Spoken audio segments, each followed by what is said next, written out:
கிறிஸ்து இயேசுவுக்குள் அன்பான சகோதர சகோதரிகளே, நம்முடைய பிதாவாகிய தேவனுடைய நாமத்தினாலும் நம்முடைய கர்த்தராகிய கிறிஸ்து இயேசுனுடைய நாமத்தினாலும் நாம் யாவருக்கும் கிருபையும் சமாதானமும் உண்டாவதாக என்ற வாழ்த்துதலை மத்தியில் கூறிக்கொண்டு, நாம் தேவனுடைய கிருபையில் இன்றைக்கு பார்க்கக்கூடிய இந்த ஒரு பாடம், இந்த பாடத்தினுடைய தலைப்பு பார்த்தீங்கன்னா, சகோதரர் சொன்ன வண்ணமா தீர்க்கதரிசியினுடைய ஞானமான போக்கு. அப்போ நாம் பார்க்கும்போது இது தீர்க்க தரிசனம் சப்ஜெக்ட் இல்லை, இது வந்துட்டு என்னன்னு பார்த்தீங்கன்னா கேரக்டர் ஸ்டடி தான். நம்மளுடைய வாழ்க்கையில் நாம் சில விஷயங்களை நம்ம கற்றுக்கொள்கிற ஒரு விஷயம்தான் இது.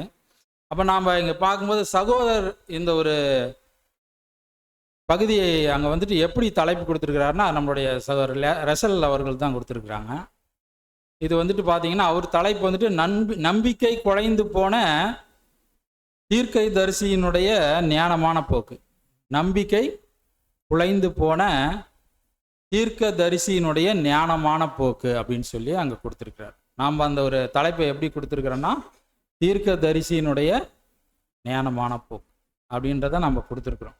அப்போ நாம் இங்கே பார்க்கும்போது இந்த தீர்க்கதரிசி யாரா இருக்குங்க? அவன் நம்பிக்கை குலைந்து போன தீர்க்கதரிசின்ன உடனே சகோதரி சொல்லிட்டாங்க, நம்ம தான் அப்படின்ட்டாங்க. கரெக்டா இருக்குமா? கரெக்டா இருக்குமா? நம்ம தீர்க்கதரிசியா? ஆமா, ஓகே. அப்ப நம்ம பார்க்கும்போது நம்மளுடைய வாழ்க்கையிலையும் இந்த நம்பிக்கை குலைந்து போகிற விஷயம் நடக்கும். அது வந்துட்டு உறுதியாக நம்ம சொல்லலாம், அதில் எந்த மாற்று கருத்தும் கிடையாது.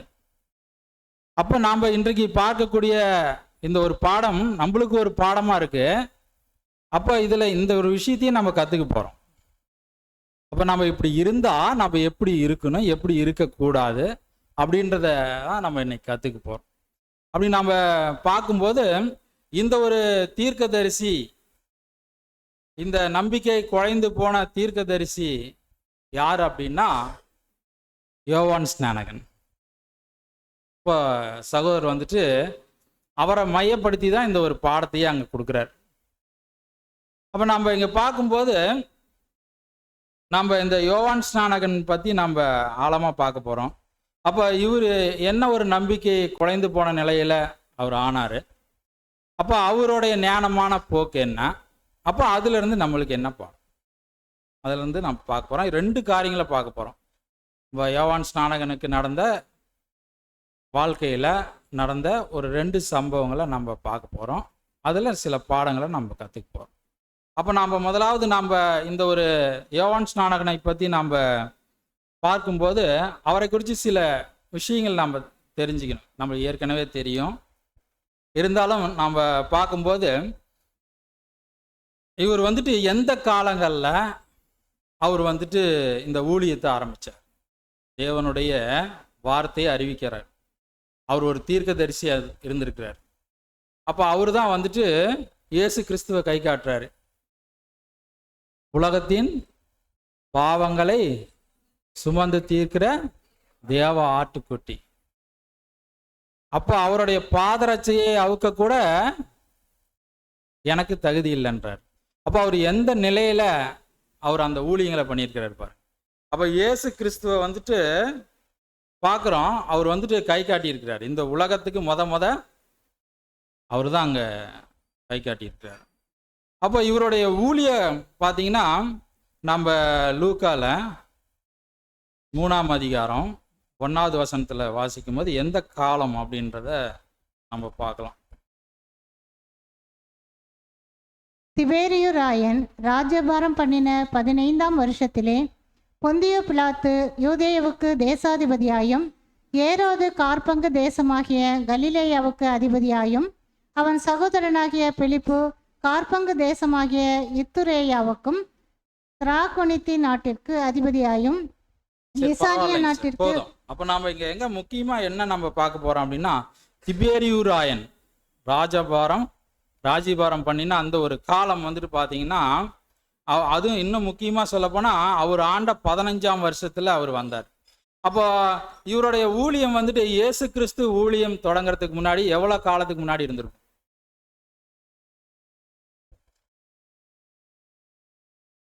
பாத்தீங்களா? 6 மாசம். பாருங்க, அவருக்கு 30 வயசுல என்ன பண்றாரு? ஸ்டார்ட் பண்றாரு. இப்போ யோவான் ஸ்நானகனும் 30 வயசுல தான் ஸ்டார்ட் பண்றாரு. இயேசு கிறிஸ்துவும் 30 வயசுல தான். அப்போ 6 மாசத்துக்கு முன்பதாகவே இவர் ஊழியங்களை ஆரம்பிச்சிட்டார். அப்போ எவ்வளவு விஷயங்களை ஜனங்க கிட்ட பேசியிருப்பார். அப்போ எவ்வளவு உறுதியா இருந்திருப்பார். அப்போ இவருடைய தாய் தந்தை யாருங்க? சகரியா, எலிசபெத். அப்போ சகரியா யாரு?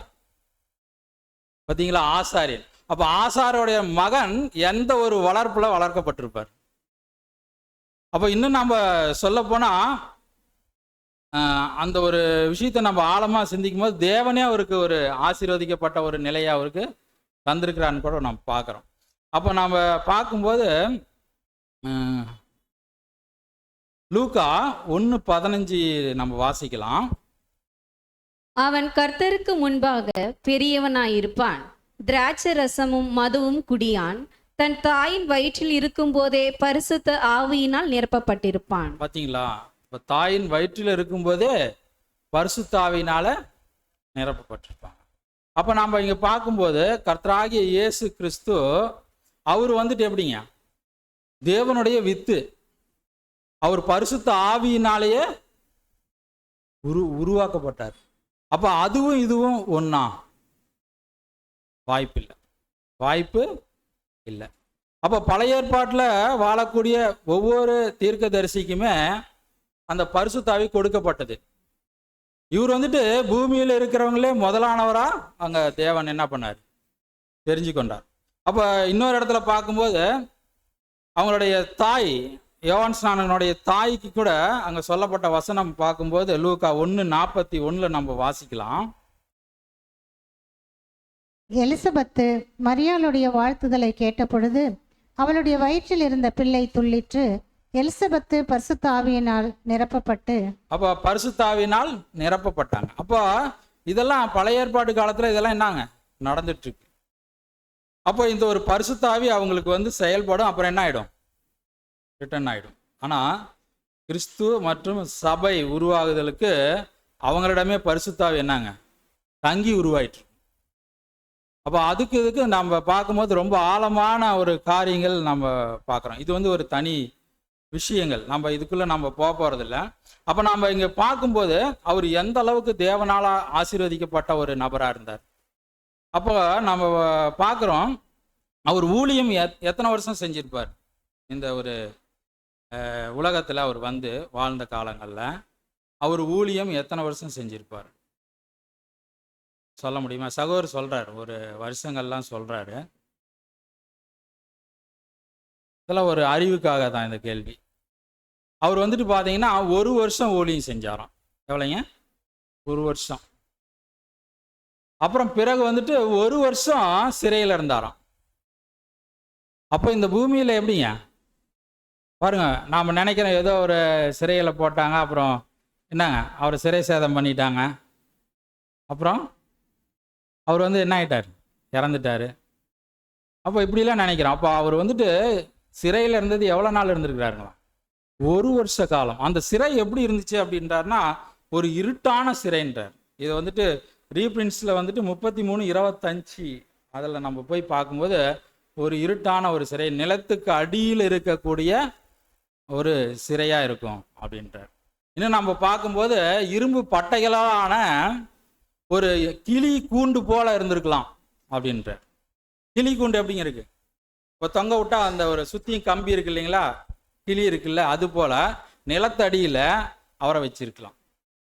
அப்போ அவர்கிட்ட இங்க இருந்து பேசினா என்ன பண்ணலாம்? பேச முடியுமா? மேல இருந்து பேசலாம், சவுண்டு கேட்கும்.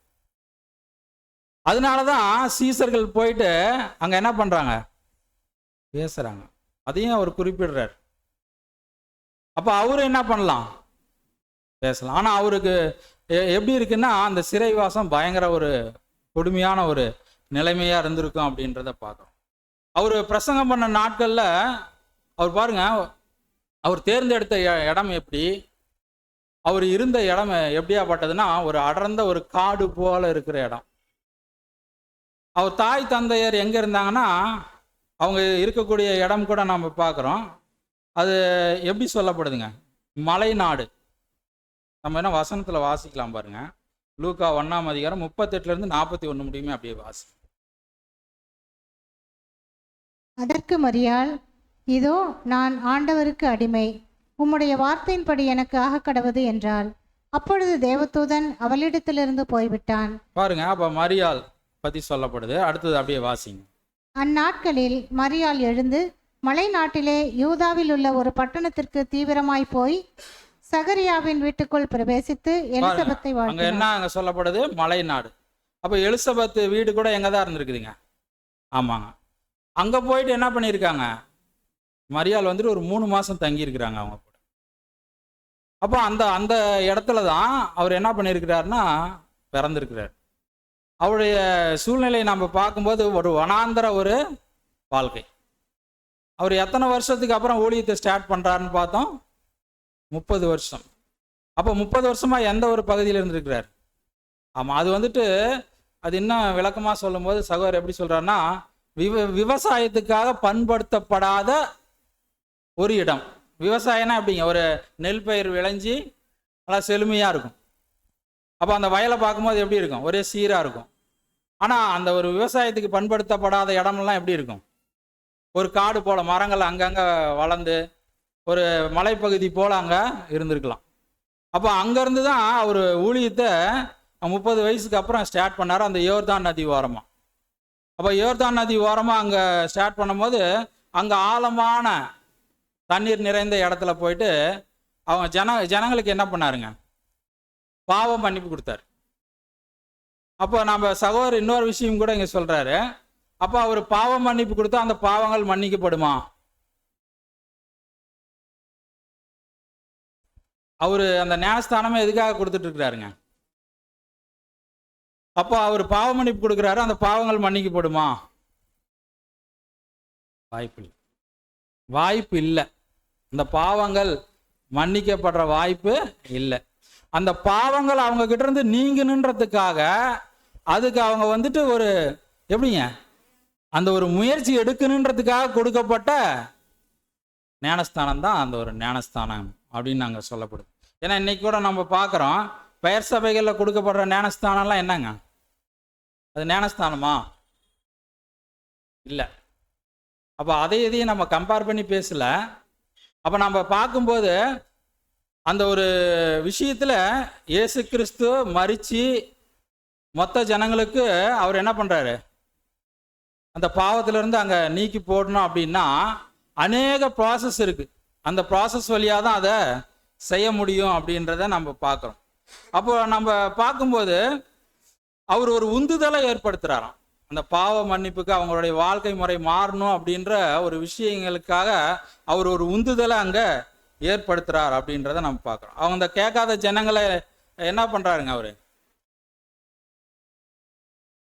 பயங்கரமா கடிஞ்சுக்கிறாருங்க. என்ன சொல்றாருங்க, விரியன் பாம்பு குட்டிகளே. அப்போ அந்த ஒரு வார்த்தையெல்லாம் எப்படி இருக்கும் அவங்களுக்கு? அப்போ நம்ம இங்கே பார்க்கும்போது இந்த மாதிரி ஒரு காலங்கள் அங்கே போயிட்டு இருக்குது. அப்போ போயிட்டு இருக்கிறப்ப தான் அப்போ ஏரோது போய் என்ன பண்ணுறாரு, அவர் கடிஞ்சிக்கிட்டு அப்போ அவர் ஏரோது என்ன பண்ணிடுறாரு, இவரை சிறையில் போட்டுறாரு. அப்போ இவருடைய வாழ்க்கை ஓரளவுக்கு சுருக்கமாக சொன்னால் இவ்வளோ தான் நம்ம சொல்ல முடியும். அப்போ இதுக்கப்புறம் நம்ம பார்க்குறோம் சகோதரர் வந்துட்டு அந்த ஞானமான போக்கு, அவருடைய ஞானமான போக்குக்கு சில விஷயங்களை அங்கே சொல்ல ஆரம்பிக்கிறார். அப்போ அது சொல்லும்போது இயேசு கிறிஸ்து அவர் சிறையில் இருந்தப்ப, யோவான் ஸ்நானகன் சிறையில் இருந்தப்ப இயேசு கிறிஸ்து அவருடைய ஊழியம் செய்யும்போது அங்கே எப்படி இருந்துச்சு அப்படின்றத அங்கே சுட்டி காட்டுறார். மார்க் 7:37 வாசிக்கலாம்.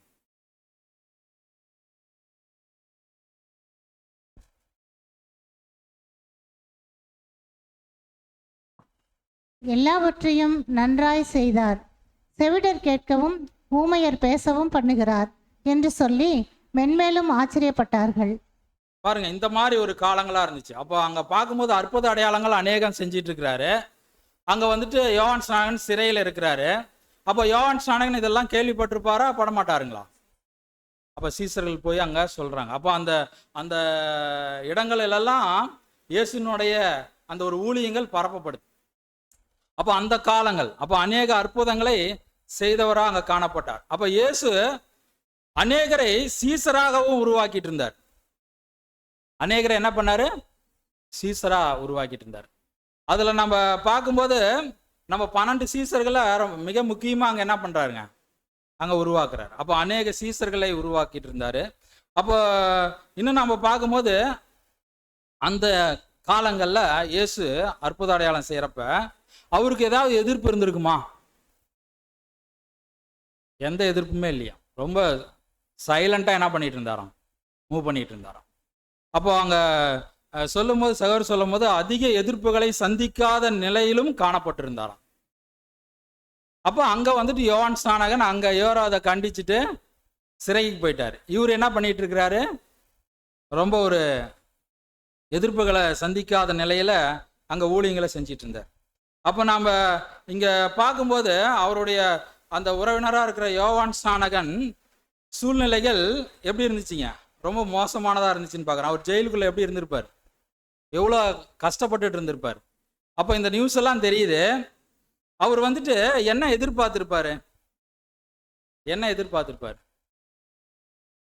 இயேசு கிறிஸ்து அற்புதம் எல்லாம் செஞ்சிட்டு இருக்கிறார். அப்ப இவரும் வந்துட்டு தேவனுடைய ஊழியக்காரன் தான். இவர் சிறையில் அடைக்கப்பட்டார். அப்ப இயேசு வந்துட்டு இவருக்கு உதவி செய்யணும்னு நினைச்சிருப்பாரா, நினைச்சிருக்க மாட்டாரா? நினைச்சிருப்பார். அப்போ எத்தனை வருஷம் அவர் இருந்திருக்கிறார்? சும்மா போயிட்டு ஒரு 2 நாள் அவருக்கு நடக்கல. ஒரு வருஷம் ஊழிய காலத்தை முடிச்சிட்டாரு. இயேசு கிறிஸ்து வந்து ஆரம்பிச்சு 6 மாசம் ஆயிடுச்சு. 6 மாசத்துக்கு அப்புறம் இந்த ஊழியங்கள் போயிட்டு இருக்குது. இந்த கால பகுதியில அங்க நம்ம பார்க்கிறோம், அவரு அங்க இருக்கிறத நம்ம பார்க்கிறோம். அப்ப நம்ம இங்க பார்க்கும்போது ஏன் இயேசு கிறிஸ்து இந்த ஒரு நிலைக்கு வரணும்? நம்ம யோவான் ஸ்நானகன் அப்ப அந்த சிறையில் அடைக்கப்பட்டு அந்த நிலைக்கு போகணும் அப்படின்னா, அங்க சொல்லும்போது சகோதரர் ஒரு வசனத்தை குறிப்பிட்டு சொல்றாரு.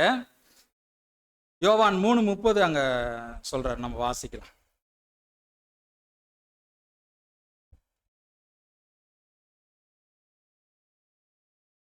அவர் பெருகவும் நான் சிறுகவும் வேண்டும். பாருங்க, அப்ப ஏற்கனவே நம்ம பார்க்கிறோம் அநேக விஷயங்களை இயேசு கிறிஸ்துவை பற்றி அவர் வந்துட்டு அங்க சொல்லி இயேசு கிறிஸ்துவை நல்ல ஒரு நிலைக்கு அங்க உயர்த்தி கொண்டே இருக்கிறார். அப்ப யோவான் ஸ்நானகன் இங்க என்ன பண்ணிட்டு இருக்கிறாரு? அந்த காலப்பகுதியில எல்லார் மத்தியிலையும் உயர்ந்துட்டு இருக்கிறார். அப்போ வந்துட்டு இவர் பெருகணும், அவர் சிறுகணும்னா என்ன ஆகணும்? அந்த திட்டத்துல இவர் இந்த இடத்துக்கு போய் தான் ஆகணும். அப்ப நாம இங்க பார்க்கும்போது யோவான் தானே கூறின தீர்க்க தரிசனத்துக்கு இசைவாக அங்க நடந்துச்சு அப்படின்னு சொல்லி எழுதுறாரு. அப்ப யோவான் ஸ்நானகன் கூறின அந்த ஒரு தீர்க்க தரிசனம் அங்க நிறைவேறுதல் ஆயிட்டு இருக்குது. அப்ப அவருடைய ஊழியம், அவருடைய காரியங்கள் எல்லாம் பெருகணும். அப்ப யோவான் ஸ்நானகன் என்ன ஆகணும்? சிறுகணும். அப்போ அந்த ஒரு காலகட்டத்தில் இயேசுவோடைய ஊழியம் வெற்றிகரமா அங்க நடந்து கொண்டிருந்தது அப்படின்றத நம்ம பார்க்கிறோம். அப்ப இயேசுவுக்கு ஒரு முன்னோடியா அவர் வழிவிடும்படியாகவும் வேலை செய்திருக்கிறார். அப்ப இயேசு கிறிஸ்து வந்துட்டு அவர் பெருகி வரணும்னா இவர் என்ன ஆகணும்? அங்க சிறுகணும். அப்ப அவருக்கு இயேசு கிறிஸ்துக்கு வழிவிடும்படியாக சில மாற்றங்களை தேவன் தராரு. அப்ப அவரும் அதுக்குண்டான காரியங்களுக்கு அவரை அங்க முற்படுத்துறாரு அப்படின்றத நம்ம பார்க்கணும். அப்ப நம்ம பார்க்கும்போது இயேசு கிறிஸ்து அந்த காலங்கள்ல யோவான் ஸ்நானகன் சிறையில் இருந்தார், இவர் இங்க வேலையை செஞ்சிட்டு இருந்தாரு. அவங்களுக்கு இடைப்பட்ட தூரம் எவ்வளவு இருக்கும் அப்படின்னு சொல்லி சகோதரர் சொல்றாருன்னா, ஒரு 120 கிலோமீட்டர் தூரம் இருந்திருக்குமா அவரு சிறையில் அடைக்கப்பட்ட இடம். உதாரணத்துக்கு சொல்ல போனா அவங்க அவ்வளோ கரெக்டா சொல்லல, அது வந்து காசால இருந்திருக்கலாம் அப்படின்றார். இப்போ வந்துட்டு போர் நடந்துட்டு இருக்குது இல்லைங்களா, இந்த காசால இவர் வந்துட்டு அங்க பிரசங்கம் பண்ணாருல்ல, அந்த இடத்துல அதிகமான பிரசங்கம் போன இடம் கூட வசனத்துல என்ன சொல்லப்படுது? எந்த இடம்னு தெரியுங்களா?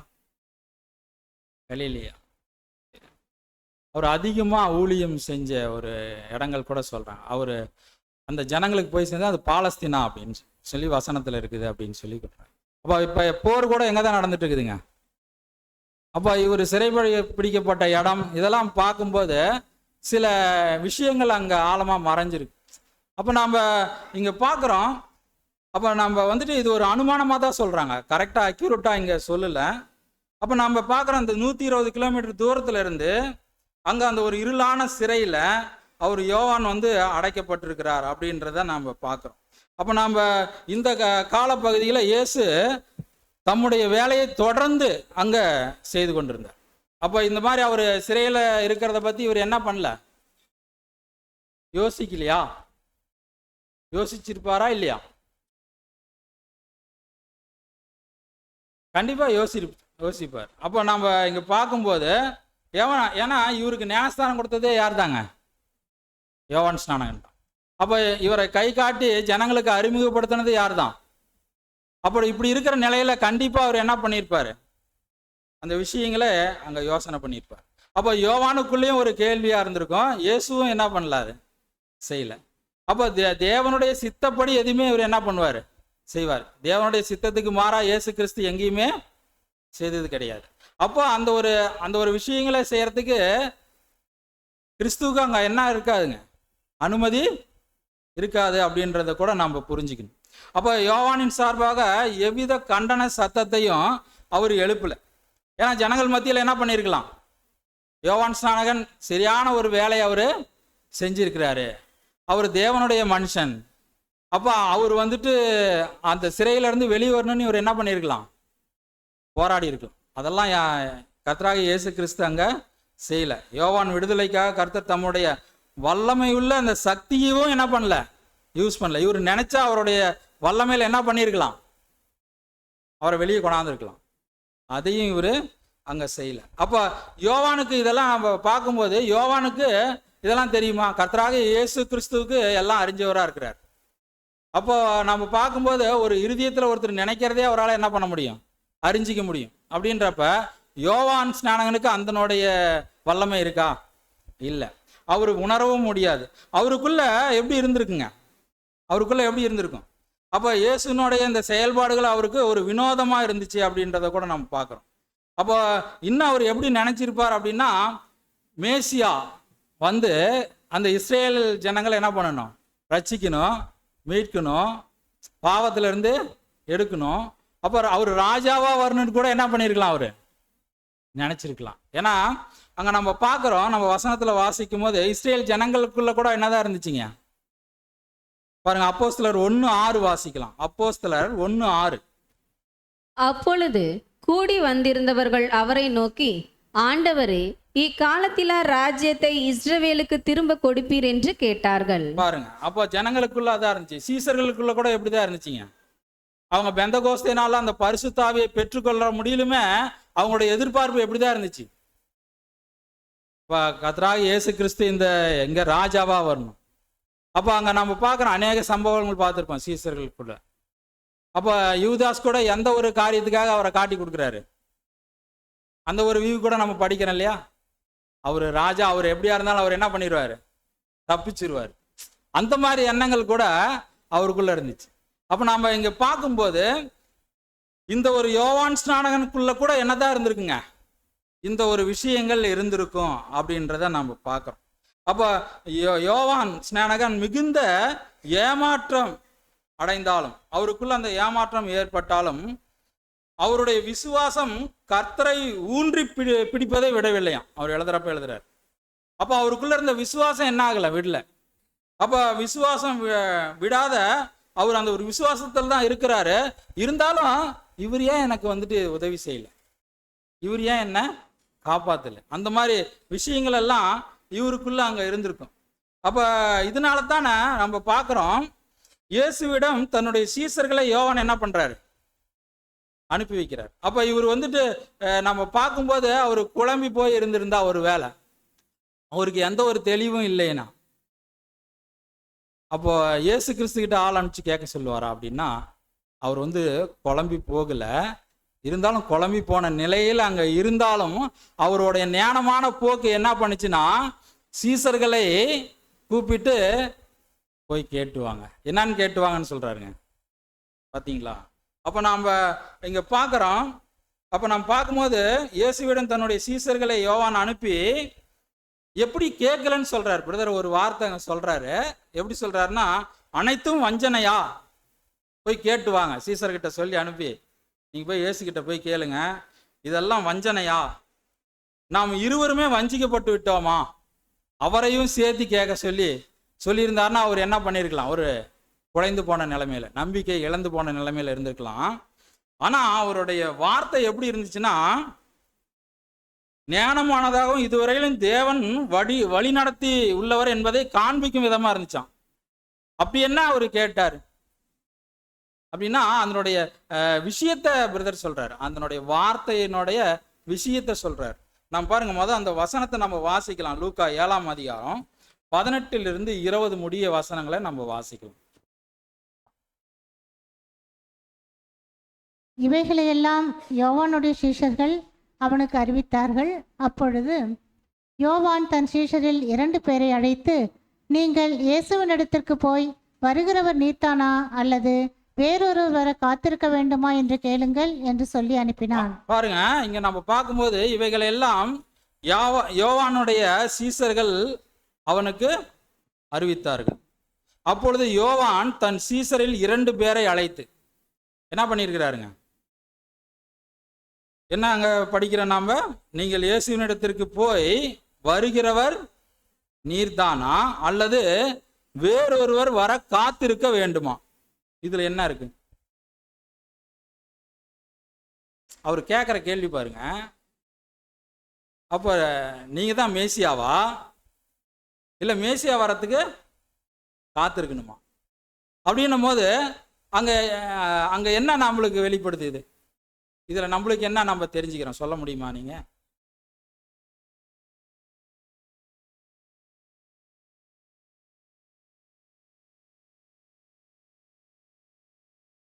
அப்ப நம்ம பார்க்கும்போது அவர் வந்துட்டு நம்பிக்கை குலைந்து போகல. அப்போ அவர் தேவன் மேல நம்பிக்கை வச்சிருந்து மேசியானுடைய வருகையை காத்து இருந்து, அப்போ தேவனுடைய வார்த்தையெல்லாம் தீர்க்க தரிசனம் எல்லாம் உண்மைதான், அப்போ முன்ன அறிவிக்கப்பட்ட விஷயங்கள்லாம் உண்மைதான். அப்போ நான் வந்துட்டு இயேசு கிறிஸ்துவுக்கு ஒரு முன்னோடியா இருந்து இயேசுவை என்ன பண்ண, நான் ஜனங்களுக்கு காண்பிச்சு கொடுத்தேன். அது போல வருகிற மேசியாவை காண்பிக்கிறதுக்கு இவரும் ஒரு முன்னோடியா இருப்பாரோ அப்படின்னு சொல்லி அவர் கேட்க சொன்னார். அப்போ தேவனுடைய திட்டத்துல அவர் எந்த ஒரு மாற்று கருத்தும் அவரு அங்க வைக்கல. அப்ப நம்ம இங்க பார்க்கும்போது இங்க சகோதரர் ரெசல் இதை எப்படி அங்க சொல்றாரு அப்படின்னா, இது ஒரு ஞானமான போக்கு அப்படின்ற. அப்போ இதை வந்து தெரிஞ்சுக்கணுன்ற ஒரு ரீதியில கிறிஸ்துக்கிட்டே அங்க என்ன பண்றாரு, அந்த வார்த்தையை வாங்குறாராம். இவரா சில விஷயங்களை முடிவு பண்ணி எந்த ஒரு தவறுதலுக்குள்ளான விஷயத்திலையும் அவரு போகல. அப்போ நம்ம பார்க்கும்போது உண்மையை சொல்ல போனா அவர் கேட்கிற ஒரு விஷயம் கூட உண்மைதான் அப்படின்றார். அவரு கேட்ட ஒரு விஷயம் கூட உண்மைதான். என்ன உண்மை? அப்ப இவர் தான் வந்துட்டாரே. அப்போ நாம பார்க்கும்போது அவர் சொல்றாரு, அப்ப மாமிசத்தில் இருக்கும் இயேசு சகல பரிசுத்தமான தீர்க்கதரிசிகள் வாயிலாக உரைக்கப்பட்ட அனைத்தையும், மாபெரும் அற்புதமான காரியங்கள் அனைத்தையும் நிறைவேற்றும் 2ஆம் வருகையில் வரப்போகிற மாபெரும் மகிமை அடைந்த கிறிஸ்துவுக்கு இவர் என்னவா இருக்கிறாருங்களாம், முன்னோடியா இருக்கிறாராம். அப்ப அந்த கிறிஸ்து யாரு? 2ஆம் வருகையில் வரப்போகிற கிறிஸ்து யாரு? இன்னும் ஆழமா சகோதரர் சொல்லும் போது இயேசு கிறிஸ்து மற்றும் சபை. அப்போ அந்த ஒரு ரெண்டும் சேர்ந்த ஒரு நிலை தான் நாம் பார்க்குறோம். அப்போ அங்கே நாம் பார்க்குறோம் மேசியா. அப்போ நம்ம ஆயரோட அரசாட்சி என்ன யுகம்னு கூட சொல்கிறோங்க, மேசியா யுகம். அப்போ நம்ம இங்கே பார்க்கும்போது அந்த வரப்போகிற மாபெரும் மகிமையடைந்த கிறிஸ்துவுக்கு வழியை ஆயத்தம் பண்ணுகிறவராகவும் இயேசு கிறிஸ்து ஒரு முன்னோடியாக இருந்திருக்கிறார் அப்படின்றத கூட அங்க சொல்றாரு. அப்ப சில வசனங்களை கூட குறிப்பிடுறாரு, நம்ம அதை வாசிக்கலாம். அப்போஸ்தலர் 3ஆம் அதிகாரம் 21 - 23 முடிய. உலக தோற்றம் முதல் தேவன் தம்முடைய பரிசுத்த தீர்க்கதரிசிகள் எல்லாருடைய வாக்கினாலும் உரைத்தவைகள் எல்லாம் நிறைவேறி தீரும் காலங்கள் வருவளவும் பரலோகம் அவரை ஏற்றுக்கொள்ள வேண்டும். மோசே பிதாக்களை நோக்கி, உங்கள் தேவனாகிய கர்த்தர் என்னை போல ஒரு தீர்க்கதரிசியை உங்களுக்காக உங்கள் சகோதரரிலிருந்து எழும்ப பண்ணுவார். அவர் உங்களுக்கு சொல்லும் எல்லாவற்றிலும் அவருக்கு செவி கொடுப்பீர்களாக. அந்த தீர்க்கதரிசியின் சொற்கேளாதவன் எவனோ அவன் ஜனத்தில் இராதபடிக்கு நிர்மூலமாக்கப்படுவான் என்றான். பாருங்க, அப்ப நாம பார்க்கிறோம், அந்த தீர்க்கதரிசியின் சொல் கேளாதவன் எவனோ அவன் ஜனத்தில் இராதபடிக்கு நிர்மூலமாக்கப்படுவான். அப்ப இந்த ஒரு தீர்க்கதரிசி யாருங்க? இங்க சொல்லப்பட்ட தீர்க்கதரிசி அதான் இயேசு கிறிஸ்துவும் சபையும். அந்த ஒரு விஷயங்கள் ஆயரோட அரசாட்சியில அந்த நியாயம் இருக்கிற ஒரு விஷயங்கள் கூட யார் கையில கொடுக்கப்படுதுங்க? அங்க கொடுக்கப்படுது அப்படின்றத நம்ம பார்க்கிறோம். அப்போ யோவான் ஸ்நானனுக்கு நம்ம கர்த்தர் நேரடியான பதிலை அங்க கொடுக்கல. அப்ப கொடுக்காத என்ன சொல்றாருங்க? யோவான் ஸ்நானன் கேட்டது அங்க ஒரு பதில் போகுது, அவர் அதுக்கு புரிஞ்சிருக்குமா? அந்த பதில் என்ன பதிலா இருந்திருக்கு அப்படின்னா நம்ம வாசிக்கலாம். லூக்கா 7ஆம் அதிகாரம் 21 23 முடிய. அந்த சமயத்திலே நோய்களையும் கொடிய வியாதிகளையும் பொல்லாத ஆவிகளையும் கொண்டிருந்த அநேகரை அவர் குணமாக்கி அநேக குருடருக்கு பார்வையளித்தார்.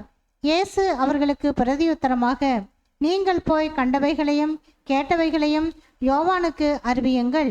குருடர் பார்வை அடைகிறார்கள், சப்பானிகள் நடக்கிறார்கள், குஷ்டரோகிகள் சுத்தமாகிறார்கள், செவிடர் கேட்கிறார்கள், மரித்தோர் எழுந்திருக்கிறார்கள், தரித்திரருக்கு சுவிசேஷம் பிரசங்கிக்கப்படுகிறது. என்னிடத்தில் இடரல் அடையாதிருக்கிறவன் எவனோ அவன் பாக்கியவான் என்றார். யோவானுடைய தூதர்கள் பாருங்க போதும். அப்போ என்னிடத்தில் இடரல் அடையாது இருக்கிறவன் எவனோ அவன் பாக்கியவான், அதை மட்டும் அங்க சொல்றாரு. அப்ப சில விஷயங்களை சொல்றாரு. அப்ப நாம இன்னைக்கு ஒரு பாயிண்ட் பார்த்தோம். என்ன பார்த்தோங்க? இயேசு கிறிஸ்துவும் சபையும் இணைஞ்சதுதான் அந்த ஒரு பெரிய ஒரு மேசியாவா அங்க இருக்குது. அப்ப கர்த்தராகிய இயேசு கிறிஸ்துவும் சபையும் சேர்ந்து பின்னாடி வரக்கூடிய விஷயங்களுக்கு அவர் ஒரு முன்னோடியா இருந்திருக்கிறார். அப்படின்னா நம்ம யோவான் ஸ்நானகன் போல அவரை நம்ம எடுத்துக்க வேண்டாம். இப்ப கர்த்தராகிய இயேசு கிறிஸ்துவ நம்ம எதுக்கு நம்ம ஜாயின் பண்ணிட வேண்டாம். யோவான் ஸ்நானகன் நிலைக்கும் கர்த்தராகிய இயேசு கிறிஸ்துவுக்கும் நம்ம சமமா என்ன பண்ணிட வேண்டாம், எடுத்துக்கொள்ள வேண்டாம். அப்ப சகோதரர் இங்க அந்த ஒரு கருத்தை அங்க வெளிப்படுத்துறார் அப்படின்றத நம்ம பார்க்கிறோம். அப்போ நீ இடரல் அடையக்கூடாதுன்ற ஒரு விஷயத்தை அங்க சொல்றாரு. அப்போ அவர் இயேசு கிறிஸ்து சொன்ன உடனே அவர் என்ன ஆயிருப்பாருங்க? அப்ப இந்த நடக்கக்கூடிய விஷயங்கள்லாம் சரியா தான் போயிட்டு இருக்குதுன்னு சொல்லி அவர் உணர்ந்து அவர் என்ன ஆயிடுறாரு? அமைதியாயிடுறாரு. அப்ப நாம இங்க பார்க்கும்போது இதுல நம்மளுக்கு என்ன அங்க ஒரு விஷயங்கள்ன்றத நம்ம பின்னாடி பார்க்கலாம். அப்ப நாம இங்க பார்க்கும்போது இந்த ஒரு அருமையான ஒரு தெய்வீக திட்டத்தினுடைய விஷயங்களை அன்றைக்கு இருந்த இஸ்ரேல் ஜனமும் அப்ப பழைய ஏற்பாட்டில் உள்ள தீர்க்கதரிசிகளோ உணர முடியுமா அப்படின்னா அவங்களால உணர முடியாது. இது யாருக்கு அருளப்பட்ட ஒரு பாக்கியமா இருக்கு? ஆமா, சபைக்கு ஒரு அருளப்பட்ட ஒரு மிக பிரம்மாண்டமான ஒரு ஆசீர்வாதம் அப்படின்றத நம்ம பார்க்கிறோம். அப்ப நாம இங்க பார்க்கும்போது தேவனுடைய திட்டங்களை நாம இன்னைக்கு அறிஞ்சிக்கிறோம். இல்லை இவ்வளவு பேர் நம்ம கேட்கிறோம். இந்த ஒரு ஜனங்கள் மத்தியில யாருக்கு தேவனுடைய திட்டங்கள் முழுவதுமா அறிஞ்சிக்க முடியும்? நம்மளுக்கு அறிஞ்சிக்க முடிஞ்சா நம்மளுக்கு சந்தோஷம். இல்லை அப்படின்னா நம்மளும் யார் போலத்தான் இருக்கிறோம். தேவனுடைய திட்டங்களை அறிஞ்சிக்க முடியல, அவருடைய அழைப்பை தெரிந்து கொள்ளுதல அறிஞ்சிக்க முடியலன்னா நாமளும் யார் போலத்தான் இருக்கிறோம். பாத்தீங்களா? அப்போ நம்ம யோசிக்க வேண்டியதா இருக்கு. அப்போ அவருடைய விஷயங்கள் எப்படி இருக்கு அப்படின்னா, சகோதரர் ரசல் சொல்லும்போது, பூமியை விட வானம் உயரமா இருப்பது போல மனித புரிந்து கொள்ளும் விஷயங்கள் எப்படி இருக்குதுன்னா அவங்களுக்கு ஒரு கடினமா இருக்கான் தேவனுடைய திட்டங்கள். நம்ம ஏசாயா 55:9 கூட நம்ம வாசிக்கலாம். பூமியை பார்க்கிலும் வானங்கள் எப்படி உயர்ந்திருக்கிறதோ அப்படியே உங்கள் வழிகளை பார்க்கிலும் என் வழிகளும் உன் நினைவுகளை பார்க்கிலும் என் நினைவுகளும் உயர்ந்திருக்கிறது. ஆமாங்க. அப்ப நம்ம பார்க்கிறோம் இந்த மாதிரி விஷயங்களே நம்ம உணர முடியல அப்படின்னா நாம கூட என்னன்னா ஒரு ஏமாற்றம் அடைவோம் வாழ்க்கையில். நம்மளுக்குள்ள கூட இடறழுதல் நடக்கும், நிறைய இடறி போயிடுவோம். நம்ம இடறி போறதுக்கு காரணம் என்ன? அப்படின்னா தேவனுடைய திட்டங்களை நம்ம சரிவர புரிஞ்சிக்கல. அப்போ இன்றைக்கு கொடுக்கப்பட்ட பரிசுத்த ஆவி நம்ம பார்க்குறோம் நம்மளுக்குள்ளே உருவாயிட்டு இருக்குதுங்க. அன்றைக்கெல்லாம் தீர்க்கதரிசிகள் நம்ம ஒவ்வொருத்தையும் சொல்ல போனால் அவங்களுடைய பேரை சொல்லும் போதே நம்மளுக்கு நடுங்குங்க. அப்படியாப்பட்ட வாழ்க்கையை அவங்க வாழ்ந்துட்டு போயிருக்கிறாங்க. ஆனால் அவங்களுக்குள்ள பரிசுத்த ஆவி தங்கி அவங்களுக்குள்ள உருவாகலை. நம்மளுக்குள்ள என்ன ஆயிட்டு இருக்கு? உருவாயிட்டு இருக்குது. இப்படி உருவாகாத நிலைமையில இருக்கிறவங்களால இந்த தேவனுடைய திட்டங்களை புரிஞ்சு கொள்ள முடியாது, அதுல வாழவும் முடியாதுன்ட்டார். யார் ஒருத்தரால அதை புரிஞ்சு கொள்ள முடியுதோ, அதுல வாழ்றாங்களோ, அவங்களுக்குள்ள அந்த பரிசுத்த ஆவி என்ன பண்ணிட்டு இருக்கான்? உருவாயிட்டு இருக்கு. அப்ப அவங்க ஏமாற்றங்கள் அடைய வாய்ப்பு இல்லை. அப்ப நம்ம இங்க பார்க்கும்போது இயேசு யோவானிடத்தில் அறிவிக்க சொன்ன ஒரு விஷயங்கள் நாம் பார்க்கும்போது, பூமிக்குரிய ராஜ்யத்தின் பாகம் ஆரம்பம் ஆவதற்கு முன்னால் முதலாவது மேசியாவுடன் அவருடைய மகிமையிலும் கனத்திலும் அழியாமையிலும் பங்காளிகளாக இருக்கத்தக்கதாக ஆவிக்குரிய ராஜ்யத்தின் வகுப்பார், அதாவது நாம் இந்த 1,44,000 பேர். அப்ப இந்த ஒரு காரியத்தை அப்ப நாம பார்க்கிறோம், இயேசு உணர்றாரு. ஆனா யோவான் உணர்வாரா? உணர மாட்டார். அப்ப நாம கூட இன்னைக்கு நாம உணரலைன்னா நம்ம யோவான் வகுப்பாரா கூட நாம என்ன பண்ண முடியாது, நாம் போக முடியாது. அப்ப யோவான் அவருக்கு கிடைச்ச ஒரு வாய்ப்பு எப்படியாப்பட்ட வாய்ப்புங்க? இந்த பூமியிலே அவர் முதலானவராக இருக்கிறார், அவங்களுக்கு கீழே முற்பிதாக்கள் அங்கே வராங்க. அப்போ நம்மளுக்கு பூமியில மனுக்குல வாய்ப்பு கிடைக்குமானா ஒருவேளை கிடைக்கலாம். எப்படின்னா, நம்ம உடன்படிக்கை அங்கீகரிக்கப்படாத ஒரு சூழ்நிலையா இருந்துச்சுன்னா நம்ம எங்க வரலாம்? பூமியில வரலாங்க. நம்ம ஞானஸ்தானம் எடுக்கிறப்ப இருதயத்தின் பூர்வமான ஞானஸ்தானம் நம்மகிட்ட இல்லை அப்படின்னா நம்ம எங்க வரலாம்? பூமியில வரலாம். அதுல எந்த மாற்று கருத்தும் இல்லை. ஏன்னா தண்ணிக்குள்ள போயிட்டு வந்துட்டா என்ன ஆக முடியாதுங்க, ஆக முடியாது. அப்ப நம்ம ஒவ்வொருவரும் நம்ம சிந்திக்க வேண்டியவங்களா இருக்கிறோம். அப்ப நம்ம இந்த யோவான் ஸ்நானகனுடைய விஷயத்திலிருந்து நம்மளுக்கு என்ன பாடம்? அப்ப அவருடைய ஞானமான போக்கு, அவர் எப்படி எந்த நிலையில இருந்தார்? அவர் நம்பிக்கை குறைந்து போன நிலையில இருந்தாரு. ஆனா அவருடைய விசுவாசம் என்ன பண்ணல? குறையல. அப்ப நம்மளுக்குள்ள கூட சில நபர்கள் நம்மளுக்குள்ள கூட எப்படிங்க நம்பிக்கை குறைந்து போன நிலையில இருப்பாங்க. ஆனா அவங்களுடைய விசுவாசம் போகாது. அப்ப அப்படி இருக்கிற ஒரு நிலையில அவங்களுக்கு ரெசல் அவர்கள் அருமையான ஒரு விஷயங்களை அங்க சொல்றார். அப்ப நாம பார்க்கும்போது அவர் எப்படி ஆரம்பிக்கிறார்னா, கர்த்தருடைய உண்மையுள்ள ஊழியர்கள் அனைவரும் நினைவு கூற வேண்டிய ஒரு விஷயம் அப்படின்றார். அங்க சொல்லும் போது எவ்வளவு அருமையா அங்க ஆரம்பிக்கிறார் பாருங்க. கர்த்தருடைய உண்மையுள்ள ஊழியர்கள். ரொம்ப அதெல்லாம் அன்லைன் பண்ண வேண்டியதா இருக்குது. நம்முடைய வாழ்க்கையில நம்ம தேவனுக்கு உண்மையா இந்த ஒரு வாழ்க்கையில ஊழியம் செய்யறோமா? ஊழியன்னா என்னங்க? நம்ம சின்ன சின்ன விஷயங்கள் நம்ம தேவனுக்கு பிரியமா வாழ்றது எல்லாமே என்னதாங்க? ஆமா. அப்போ ஊழியங்கள்னும் போது இன்னும் அதிகப்படியான விஷயங்களை நம்ம சொல்லிட்டே போகலாம். அப்ப நாம இங்க பார்க்கும்போது அங்க சொல்றாரு, யோவான் எதிர்பார்த்து நடக்காத போது அவர் நம்பிக்கை தளர்ந்து போனது.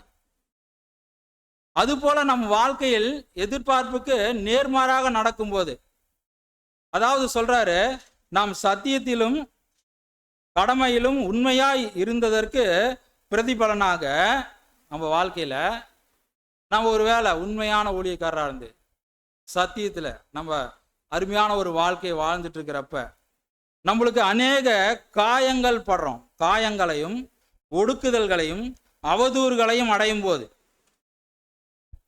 அப்ப யோவான் ஸ்நானகன் கூட பாத்தீங்கன்னா அவர் செஞ்ச ஊழியம் எப்படியாப்பட்ட ஊழியம், அவர் எவ்வளவு உண்மையா இருந்தாரு, அதெல்லாம் நம்மளால என்ன பண்ண முடியாதுங்க, நம்ம சொல்ல முடியாது. எந்த அளவுக்குன்றது நம்மளால நிதானிக்க கூட முடியாது. அந்த அளவுக்கு அவர் இருந்திருக்கிறார். அதனாலதான் அவர் வேதத்துல ஒரு முக்கியமான ஒரு நபரா அங்க தேவன் என்ன பண்ணியிருக்கிறார், அங்க வச்சிருக்கிறார் அப்படின்றத நம்ம பார்க்கணும். அப்ப அவருக்குள்ள கூட அந்த ஒரு சிறைவாசத்தப்ப எப்படி இருந்திருப்பார் அவர், அந்த வனாந்தரத்துல எவ்வளவு சுதந்திரமா சுற்றி அவர் அந்த ஊழியங்களை செஞ்சுட்டு இருந்திருப்பாரு. அப்புறம் அங்க போயிட்டு என்ன பண்றாரு, ஏரோதரை கடிஞ்சிக்கிறப்ப அங்கேருந்து சிறைப்பிடிக்கப்பட்டப்ப அவருடைய நிலை எப்படி மாறிடும்? அவர் மற்றவங்களுக்கெல்லாம் அந்த ஊழியங்களை செய்யணும்னு எவ்வளோ வாஞ்சியோடு அந்த மனசு அவருக்கு தூண்டி விட்டுருக்கு. ஆனால் அவரால் என்ன பண்ண முடியாது? போக முடியாது. அப்போ நான் உண்மையானது தேவனுக்கு உண்மையாக தானே இருந்தேன். அப்போ தேவனுக்கு சரியான விதத்தில் தானே நான் ஊழியம் செஞ்சேன். ஏன்னா அவர் சிறைப்பிடிக்கப்பட்டு போவார்னு அவருக்கு தெரியுமா? தெரியாது. அப்போ அந்த மாதிரி இருக்கிற ஒரு சூழ்நிலை, காயங்களையும் ஒடுக்குதல்களையும் அவதூறுகளையும் அடையும் போது நாம் என்ன நினைக்கக்கூடாதுன்னா, தேவன் நம்மை மறந்து விட்டார் என்று நம்ம என்ன பண்ணிடக்கூடாது, நினைச்சிடக்கூடாது. நம்மளுடைய வாழ்க்கையில தேவன் நம்மை மறந்து விட்டார் என்று நினைக்கக்கூடாது. அப்போ நம்ம இங்க பார்க்கும்போது நம்ம இதுவரையிலும் செஞ்ச ஒவ்வொரு ஊழியமும், அங்க பிரதர் சொல்றாரு, அதுவரைக்கும் புரிந்து வந்த ஊழியத்தில் தாங்கள் தவறாய் வழி நடத்தப்பட்டுள்ளவர்கள் என்றோ, நாம் தவறாய் வழி நடத்தப்பட்டுட்டோம் என்றோ, தேவன் தமது திட்டத்தை மாற்றிவிட்டார் என்றோ, அவர் அப்படியே எழுத்துக்கள் அப்படியே எழுதுறத நான் வாசிக்கிறேன். தேவன் தங்கள் விஷயத்தில் அக்கறையற்று இருக்கிறார் என்றோ எண்ணிவிடக்கூடாது. நம்ம இவ்வளவு காலமா தேவனுக்கு தானே வாழ்ந்தோம், தேவனுக்கு தானே பிரியமா இருந்தோம், எல்லாம் நம்ம தேவனையே தானே நம்ம நினைச்சிட்டு இருந்தோம். இதெல்லாம் நம்ம கேள்வி வருதா இல்லைங்களா? பழைய ஏற்பாட்டு காலத்துல யாருக்கு இந்த கேள்வி வந்துச்சிங்க? மனுக்குலத்துக்கு உதாரணமா இருந்தாரு யாருங்க? யோபு பார்க்கும்போது அவர் வாழ்க்கை உண்மையா இருந்துச்சு. நாம கூட இன்னைக்கு என்ன பண்ணிட்டு இருக்கிறோங்க? ஊழியங்கள்லாம் அப்போஸ்தலர்கள் மாதிரி செய்யறோமா? நம்ம தேவனுக்கு உண்மையா சில விஷயங்களை செஞ்சு வாழ்ந்துட்டு இருக்கிறோம் இல்லையா? நம்ம கேரக்டர் எல்லாம் நம்ம வளர்த்துக்கிட்டு அப்ப நம்ம வாழ்ந்துட்டு இருக்கிறோம். அப்போ ஒவ்வொருத்தருக்கும் சில ஊழியங்கள் கிடைக்குது, ஒவ்வொருத்தருக்கு சில ஊழியங்கள் குறைவா இருக்கு. அப்படி நம்ம பார்க்கும்போது அப்போ நம்மளுடைய வாழ்க்கையில ஊழியம் செய்யறவங்களாகட்டும் செய்யாதவங்களாகட்டும் எல்லாத்துக்குமே இந்த கேள்வி அங்க வரும். அப்போ நாம் இங்க பார்க்குறோம், ஆனால் நாம் எப்படியாப்பட்டவங்களா இருக்கணும் அப்படின்னா தேவனுக்கு உண்மை உள்ளவங்களா இருக்கும். அப்போ தேவனுக்கு உண்மை உள்ளவங்களா இருந்தா நம்மளுடைய அர்ப்பணிப்பினுடைய நிலையை நாம் என்ன பண்ணணும்? உணரணும். நம்ம எப்படி அர்ப்பணம் பண்ணி வந்திருக்கிறோம்? இந்த ஒரு அருமையான ஒரு வாய்ப்புக்குள்ள நம்ம எப்படி அர்ப்பணம் பண்ணி வந்திருக்கிறோம்?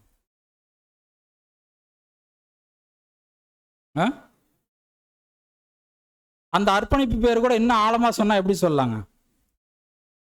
நல்மனசாட்சியின் உடன்படிக்கை. இன்னும் சொன்னா அந்த அர்ப்பணிப்பையே இன்னும் ஒரு மிகைப்படுத்தி சொன்னா எப்படி சொல்லாங்க? பலியினாலே உடன்படிக்கை.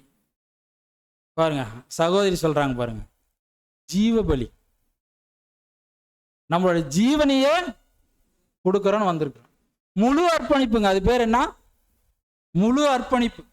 அப்போ அந்த ஒரு முழு அர்ப்பணிப்பு நம்மளுக்குள்ள அங்க இருந்துச்சு. நம்ம சரியான விதத்துல தேவனுடைய வேலைகளை சரியா நம்ம செஞ்சுக்கிட்டே இருக்கிறோம் அப்படின்னா நம்ம என்ன பண்ண வேண்டியதில்லை, நம்ம கவலைப்பட வேண்டியதில்லை. ஏன்னா இங்க எபிரேயர் 6:10 நம்ம சொல்லிய வசனத்தை நம்ம வாசிக்கலாம். ஏனென்றால் உங்கள் கிரியையும் நீங்கள் பரிசுத்தவான்களுக்கு ஊழியம் செய்ததினாலும் செய்து வருகிறதினாலும் தமது மாமத்திற்காக காண்பித்த அன்புள்ள பிரயாசத்தையும் மறந்து விடுகிறதற்கு தேவன் அநீதியுள்ளவர் அல்லவே. பாருங்க, அந்த ஒரு உண்மையான ஊழியக்காரங்களுக்கு தேவன் என்னதான் கொடுக்குறாருங்க, என்னதான் சொல்றாரு, அவர் மறக்க மாட்டார் நம்ம. அப்ப நம்ம எந்த நிலையிலையும் நம்ம என்ன பண்ணிடக்கூடாதுங்க, தேவன் மறந்து விட்டார்னு சொல்லி நம்ம நினைச்சிடக்கூடாது. நம்மளுக்கு அநேக விஷயங்கள் நம்மளுக்கு பாதிப்பு உண்டாகும் போது அப்ப தேவன் நம்ம இவ்வளவு காலமா வாழ்ந்த வாழ்க்கையை அவர் கண்டிப்பா என்ன பண்ணி வச்சிருப்பாரு, அவர் கணக்குல வச்சிருப்பார். அப்படி கணக்குல வச்சிருக்கும் போது நம்மளை எப்போதுமே என்ன பண்ண மாட்டாரு, கைவிட மாட்டார். அதான் சொல்றாரு இல்லைங்களா, நான் உன்னை விட்டு விலகுவதும் இல்லை உன்னை கைவிடுகிறதும் இல்லை. அப்போ நம்ம இன்னுமா நம்ம பார்க்கும்போது நாம் சிந்திக்க வேண்டிய விஷயம் எப்படி இருக்கணுன்றதை கூட சகோதரர் சொல்றாரு. எப்படி சொல்றாருன்னா, முதலாவது இந்த சாதகமற்ற சூழ்நிலைகள் சிச்சைகளாக தங்களுக்கு வந்திருக்கிறதா என்று நம்ம யோசிக்கணுன்ட்டார். நம்மளுக்கு இப்படி திடீர்னு ஒரு சிச்சை வருது, பிரச்சனை வருது நம்ம வாழ்க்கையில. அப்ப பிரச்சனையெல்லாம் எந்தெந்த விதத்துல நம்ம சொல்லாங்க, பிரச்சனையெல்லாம் நம்மளுக்கு எந்தெந்த விதத்துல வரும்? சகோதரர் ரசல் ரைட்டிங்ஸ் தான் அடிக்கடி நம்ம அந்த ஒரு விஷயத்த சொல்றோம். பிரச்சனை எது எதுல வருங்க நம்மளுக்கு? எப்படி பிரச்சனை வருதுன்னு நம்ம கண்டுபிடிக்கலாம்.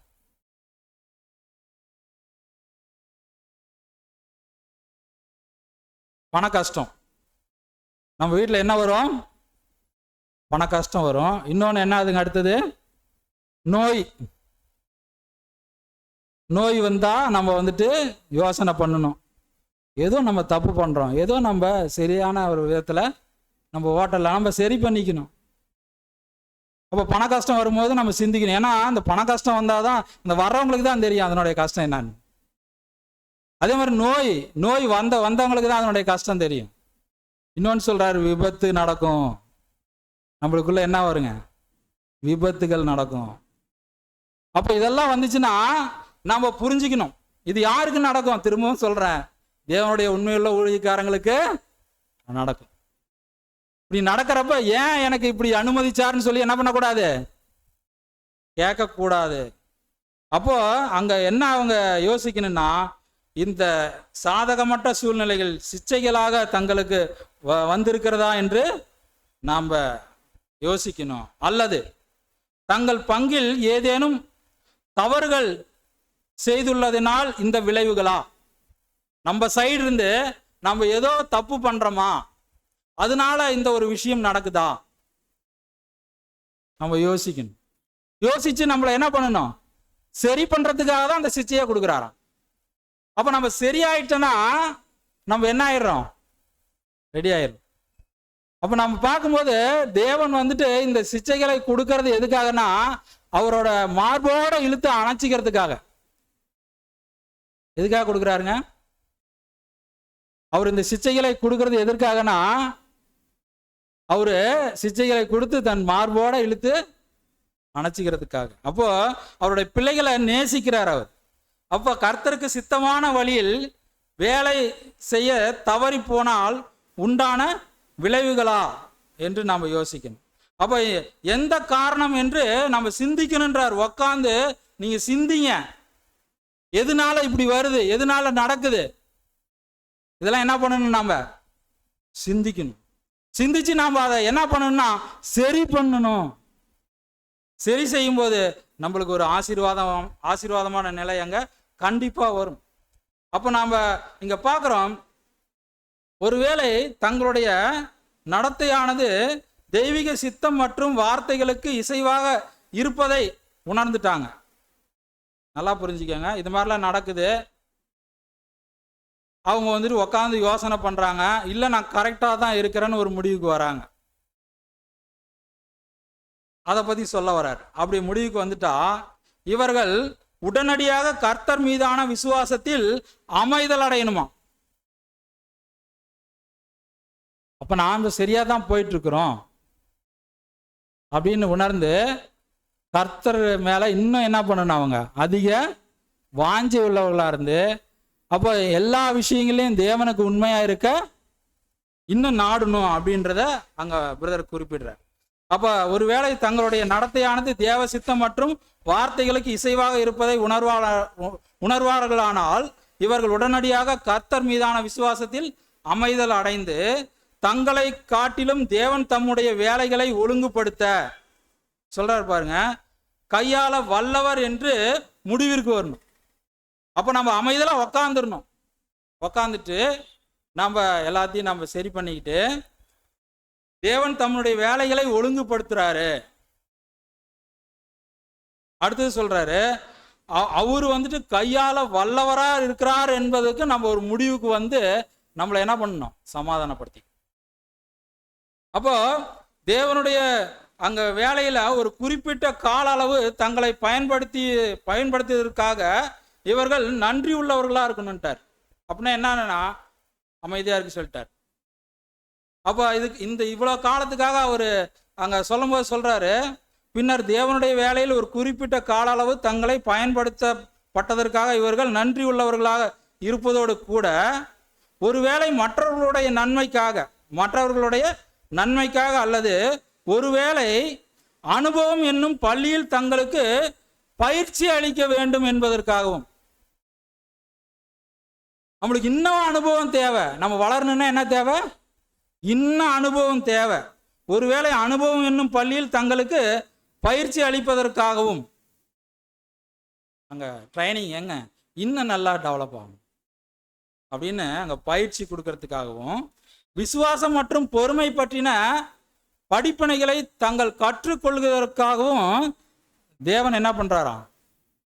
தேவன் அங்கே எழுதுறாரு, தேவன் தங்களை சிறிது காலம் தள்ளி வைக்கிறாராம். அநேக விஷயங்கள்ல இருந்து என்ன பண்றாராம் தேவன்? சிறிது காலம் நம்மளை அங்க பார்க்கும்போது அங்க தள்ளி வைப்பது அவருடைய சித்தமாய் இருக்குமாயின் இதிலும் இவர்கள் மனம் ரம்மியமாய் இருக்க கற்றுக்கொள்ள வேண்டும். அப்போ இந்த நிலைகள் அங்க சொல்றாரு. அப்ப நாம இங்க பார்க்கிறோம், அந்த ரீப்ரின்ஸ்ல 26, 21, 22 இந்த ஒரு ரீப்ரின்ஸ்ல எல்லாம் இதெல்லாம் எழுதுறாருங்க. இது அப்படியே எழுதுனதை உங்களுக்கு நான் அப்படியே படிச்சு காமிச்சிட்டு இருக்கிறேன். இது எங்கேயும் நம்ம வந்துட்டு கூட்டியெல்லாம் என்ன பண்ணல, சொல்லல. அப்ப நம்ம விசுவாசம் மற்றும் பொறுமை பற்றின படிப்பினைகளை தாங்கள் கற்றுக்கொள்வதற்கும் என தேவன் தங்களை சிறிது காலம் தள்ளி வைப்பது அவருடைய சித்தமாய் இருக்குமாயின் இதிலும் இவர்கள் ரம்மியமாய் மன ரம்மியமாய் இருக்க கற்றுக்கொள்ள வேண்டும் அப்படின்ற. அப்ப பிலிப்பியர் 4:11 நம்ம வாசிக்கலாம், வாசிங்க. என் குறைச்சலினால் நான் இப்படி சொல்லுகிறதில்லை, ஏனெனில் நான் எந்த நிலைமையில் இருந்தாலும் மன ரம்மியமாயிருக்க கற்றுக்கொண்டேன். பாருங்க, என் குறைச்சலினால் நான் இப்படி சொல்லுகிறது இல்லை, ஏனெனில் நான் எந்த மனநிலைமையில் இருந்தாலும் மன ரம்மியமாய் இருக்க கற்றுக்கொண்டேன் அப்படின்றத அங்க சொல்றார். அப்ப அடுத்ததா சகோதரர் ரசல் இங்க அவர் குறிப்பிடும் போது எப்படிப்பட்டவர்கள் இந்த காரியங்களை பின்பற்ற முடியும் அடுத்த பாயிண்ட் கொண்டார். சரி, இதெல்லாம் சொல்லிட்டார். அப்ப முதல்ல ஆரம்பிக்கும் போதே உண்மையுள்ள ஊழியக்காரர்கள் சொல்லி ஆரம்பிச்சார். அப்போ இந்த ஒரு விஷயங்களை எல்லாம் எப்படிப்பட்டவர்கள் இந்த காரியங்களை பின்பற்ற முடியும்? அப்ப இவ்வளவு தூரம் நம்ம கேட்டோம், இதை நம்ம வாழ்க்கையில கரெக்டா நம்ம செயல்படுத்த முடியுமானா யார் அதை செயல்படுத்த முடியும் அப்படின்ற அது சொல்லிட்டு ஆரம்பிக்கிறாரு. கர்த்தரில் இளைப்படைவதும் கர்த்தருக்குள் ஜீவனை மையம் கொள்ள செய்வதும் ஓரளவுக்கு வளர்ச்சி அடைந்தவர்களால் மாத்திரமே முடியும். இந்த சத்தியத்துல ஓரளவுக்கு வளர்ந்துருக்கிறாங்க அப்படின்னா இதெல்லாம் அவங்க உள்வாங்கிக்குவாங்க. உள்வாங்கி அவங்கள என்ன பண்ணிக்குவாங்களாம், சரி பண்ணிக்குவாங்க. இல்லாட்டினா அவங்களால என்ன பண்ண முடியாது, சொல்றதே என்ன பண்ண முடியாது, உள்வாங்க முடியாது. அப்போ இது என்ன அப்படியா இப்படியா அப்படின்னா என்ன ஆயிருங்க? அப்ப ரசல் பிரதர் சொல்றாரு, நம்ம 7ஆம் தூதரை நம்ம ஏத்துக்கிட்டோம், அவர் வார்த்தையை கேட்கிறோம், அவர் சொன்னா யார் சொன்னதா நம்ம எடுத்துக்கிறோங்க, தேவனுடைய பரிசுத்தாவியில் நம்மளுக்கு சொல்லப்பட்டதா எடுத்துக்கிறோம். அப்ப எடுத்துக்கிட்டு அவங்க எப்படிதான் இருக்கணுங்க பாருங்க, ஓரளவுக்கு வளர்ச்சி அடைந்தவங்களா இருந்தா அதை ஏற்றுக்கொள்றவங்களா இருப்பாங்க. அப்ப கர்த்தருடைய வழியில் ஓரளவு தூரம் ஓடினவர்களால் மாத்திரமே முடியுன்ட்டார். ஓரளவு தூரம் ஓடினவர்கள். இப்ப இன்னும் நான் சொல்றேன், திரும்பி ஓடாதவங்களை பத்தி இது சொல்லவே இல்லை. இதுக்குண்டான முயற்சிகள் எடுத்து ஒரு கொஞ்ச தூரம் ஓடி சில அனுபவங்களை வாங்குறாங்க அப்படின்னா அவங்க என்ன பண்ணிக்குவாங்க, நிதானிப்பாங்க. நிதானிச்சு அவருடைய வார்த்தைகளை, தேவனுடைய வார்த்தைகளை என்ன பண்ணுவாங்க, அவங்க உள்வாங்கி தன்னை சரி பண்றதுக்கு அமைதலா இருக்கிறதுக்கு அவங்க முயற்சி எடுப்பாங்க அப்படின்னு சொல்லி சொல்றாங்க. அப்ப கர்த்தருடைய வழிநடத்தின் கீழ் ஏற்கனவே அவருடைய பள்ளியில் அநேக படிப்பினைகளை பெற்று கொண்டவர்களாக மாத்திரமே இருப்பாங்களாம். அவருடைய பள்ளி எதுங்க? அவருடைய பள்ளிக்கூடம் எது? அப்போ அவருடைய சபை தாங்க. அந்த பள்ளிக்கூடத்துல அவன் கர்த்தருடைய வழிநடத்தின் கீழ் ஏற்கனவே அவருடைய பள்ளியின் அநேக படிப்பினைகளை பெற்று கொண்டவர்களாக மாத்திரம் அங்க இருப்பாங்க. அப்ப தேவன் அநேக படிப்பினைகளை கொடுப்பார். அப்ப அவங்க அதெல்லாம் கத்துக்கிட்டு அதுல ஓரளவுக்கு முன்னேறினவர்களாகவும் ஓடிக்கொண்டு இருப்பவர்களாக இருந்தா இந்த விஷயங்களை எல்லாம் அவங்க உணர்ந்து தியானிச்சு அவங்க ஒரு முடிவுக்கு தன்னை மாத்திரத்துக்கு என்ன பண்ணுவாங்க, அவங்க முடிவுக்கு வருவாங்க. அப்ப நாம இங்க பாக்குறோம், இந்த பின்பற்றவங்கன்னா சாதாரணமான விஷயம் இல்லை. இதை பின்பற்றதுன்னா சாதாரணமான விஷயம் இல்லை. இப்ப விசுவாசத்துக்கும் நம்ம பார்க்குறோம், அது செத்தத்துக்கும் என்ன வித்தியாசம் சொல்றாங்க? கிரியை இல்லாத விசுவாசம், விசுவாசம் இருக்கலாம், தேவனை நேசிக்கலாம், தேவன்ட்ட அநேக எதிர்பார்ப்புகள் இருக்கலாம், இதெல்லாம் என்னதாங்க, அவர் இருக்கிறார், அவர் நம்மளுக்கு செய்வார் என்ற விசுவாசம். அப்ப நாம அவருடைய வார்த்தையின் பிரகாரம் வாழ்றது கிரியை. கிரியை இல்லாத விசுவாசம் செத்தது. அப்ப நம்ம இதை ஒவ்வொருத்தரும் நம்ம உணரக்கூடியவங்களா இருக்கணும். அப்ப நம்ம இங்க பார்க்கிறோம், இப்படி இளைப்பாறுதலுடன் காணப்படுவதே கர்த்தருக்கு முற்றிலும் பிரியமான ஒரே காரியமாகும் அப்படின்னு சொல்றார். இதை அனைத்தும் நம்ம பார்க்கிறோம், கர்த்தருடைய உண்மையான பின்னடியார்களும் அடைவதற்கு நாட வேண்டிய நிலையாகவும் உள்ளது. அப்ப உண்மையான பின்னடியார்கள் இதை வந்துட்டு அடையணும் அப்படின்னு சொல்லி அங்க சொல்றார். அப்ப நம்ம இங்க பார்க்கிறோம், குழப்பத்தில் காணப்படும் தேவனுடைய இந்த ஒரு ஜனங்கள் அனைவரும் யோவான் ஸ்நானகன் மேற்கொண்ட போக்கை பின்பற்றுவதே சரியான நடத்தையாகின்றார். கடைசியா அந்த பாயிண்ட்டுக்கு வர்றார். இன்னும் சப்ஜெக்ட் முடியல, இன்னொரு சம்பவம் இருக்கு.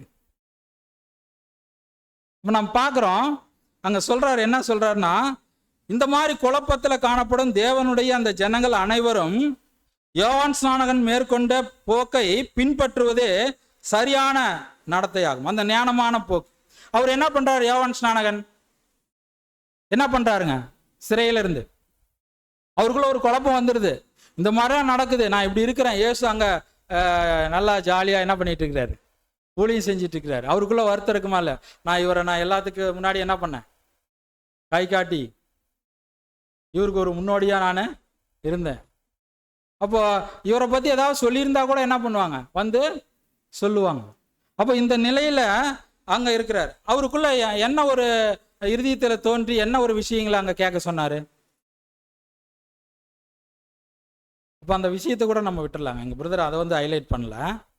அதாவது அவர் வந்துட்டு அந்த கர்த்தர் இடத்துக்கு போக சொன்னாராம், அதனுடைய குழப்பத்துல இருந்து அவர் மீண்டு வர்றதுக்கு போய் இயேசுகிட்ட போயிட்டு கேட்டுட்டு வாங்க. அப்ப நாம எங்க போய் இந்த குழப்பத்துல இருந்து மீண்டு வரணும்னா நாம எங்க போய் கேட்கணும்?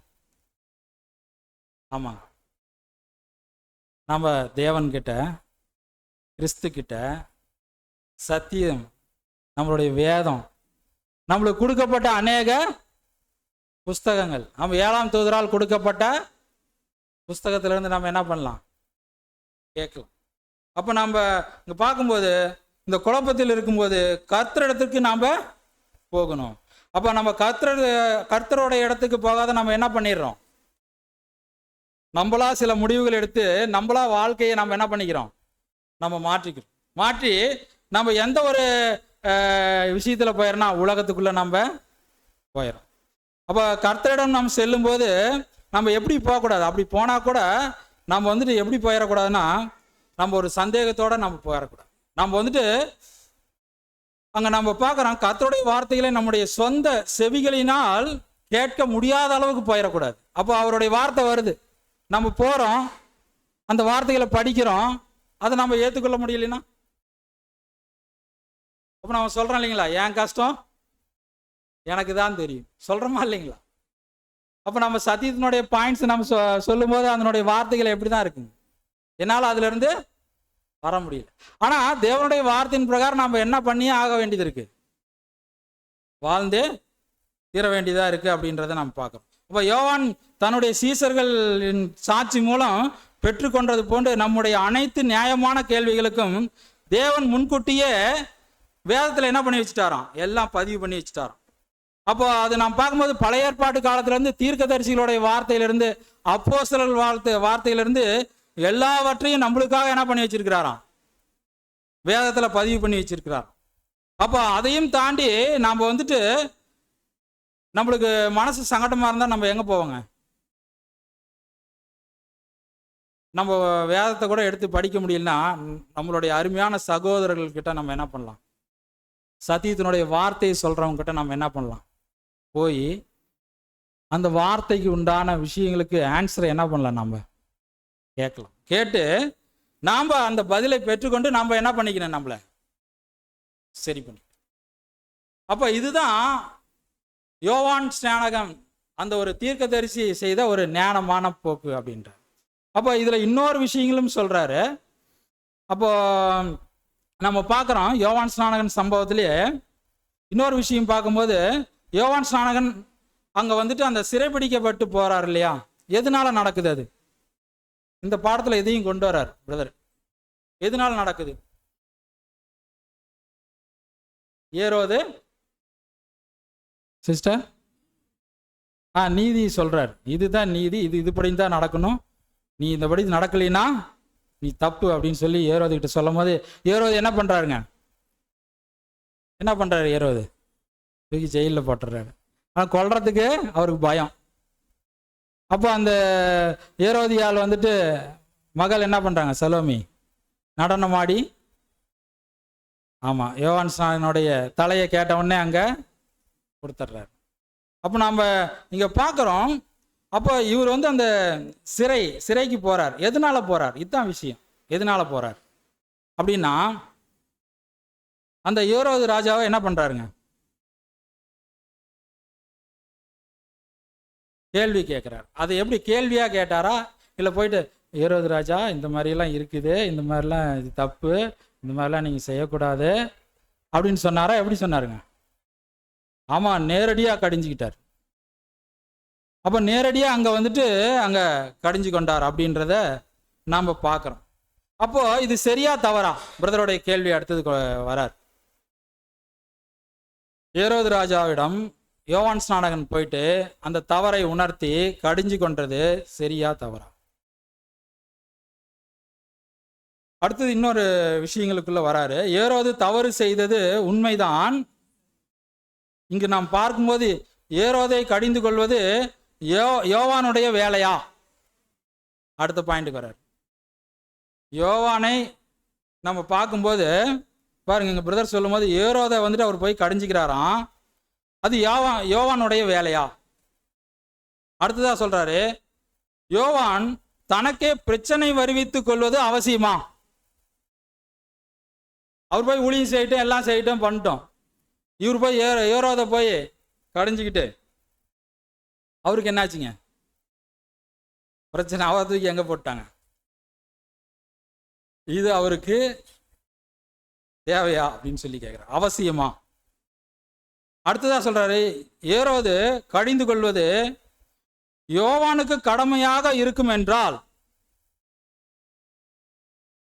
நம் கர்த்தராகிய இயேசு கிறிஸ்துவுக்கு அது கடமை இல்லையா?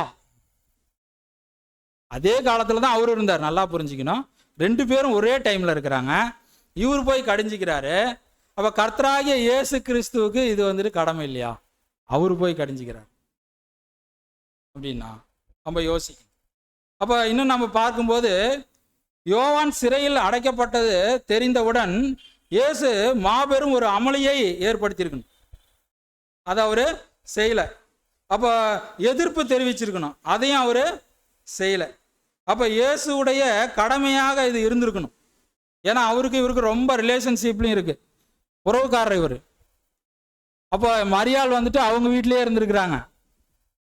அப்படி பார்த்தா கூட நம்ம சொல்றோம், ஆவிக்குரிய ரீதியா இல்லைனாலும் அப்படி இருக்குது. ஆனா இயேசு கிறிஸ்து ஊழியத்தை ஆரம்பிச்சதுக்கு அப்புறம் ஃபுல் அண்ட் ஃபுல் என்ன சொல்றாருங்க?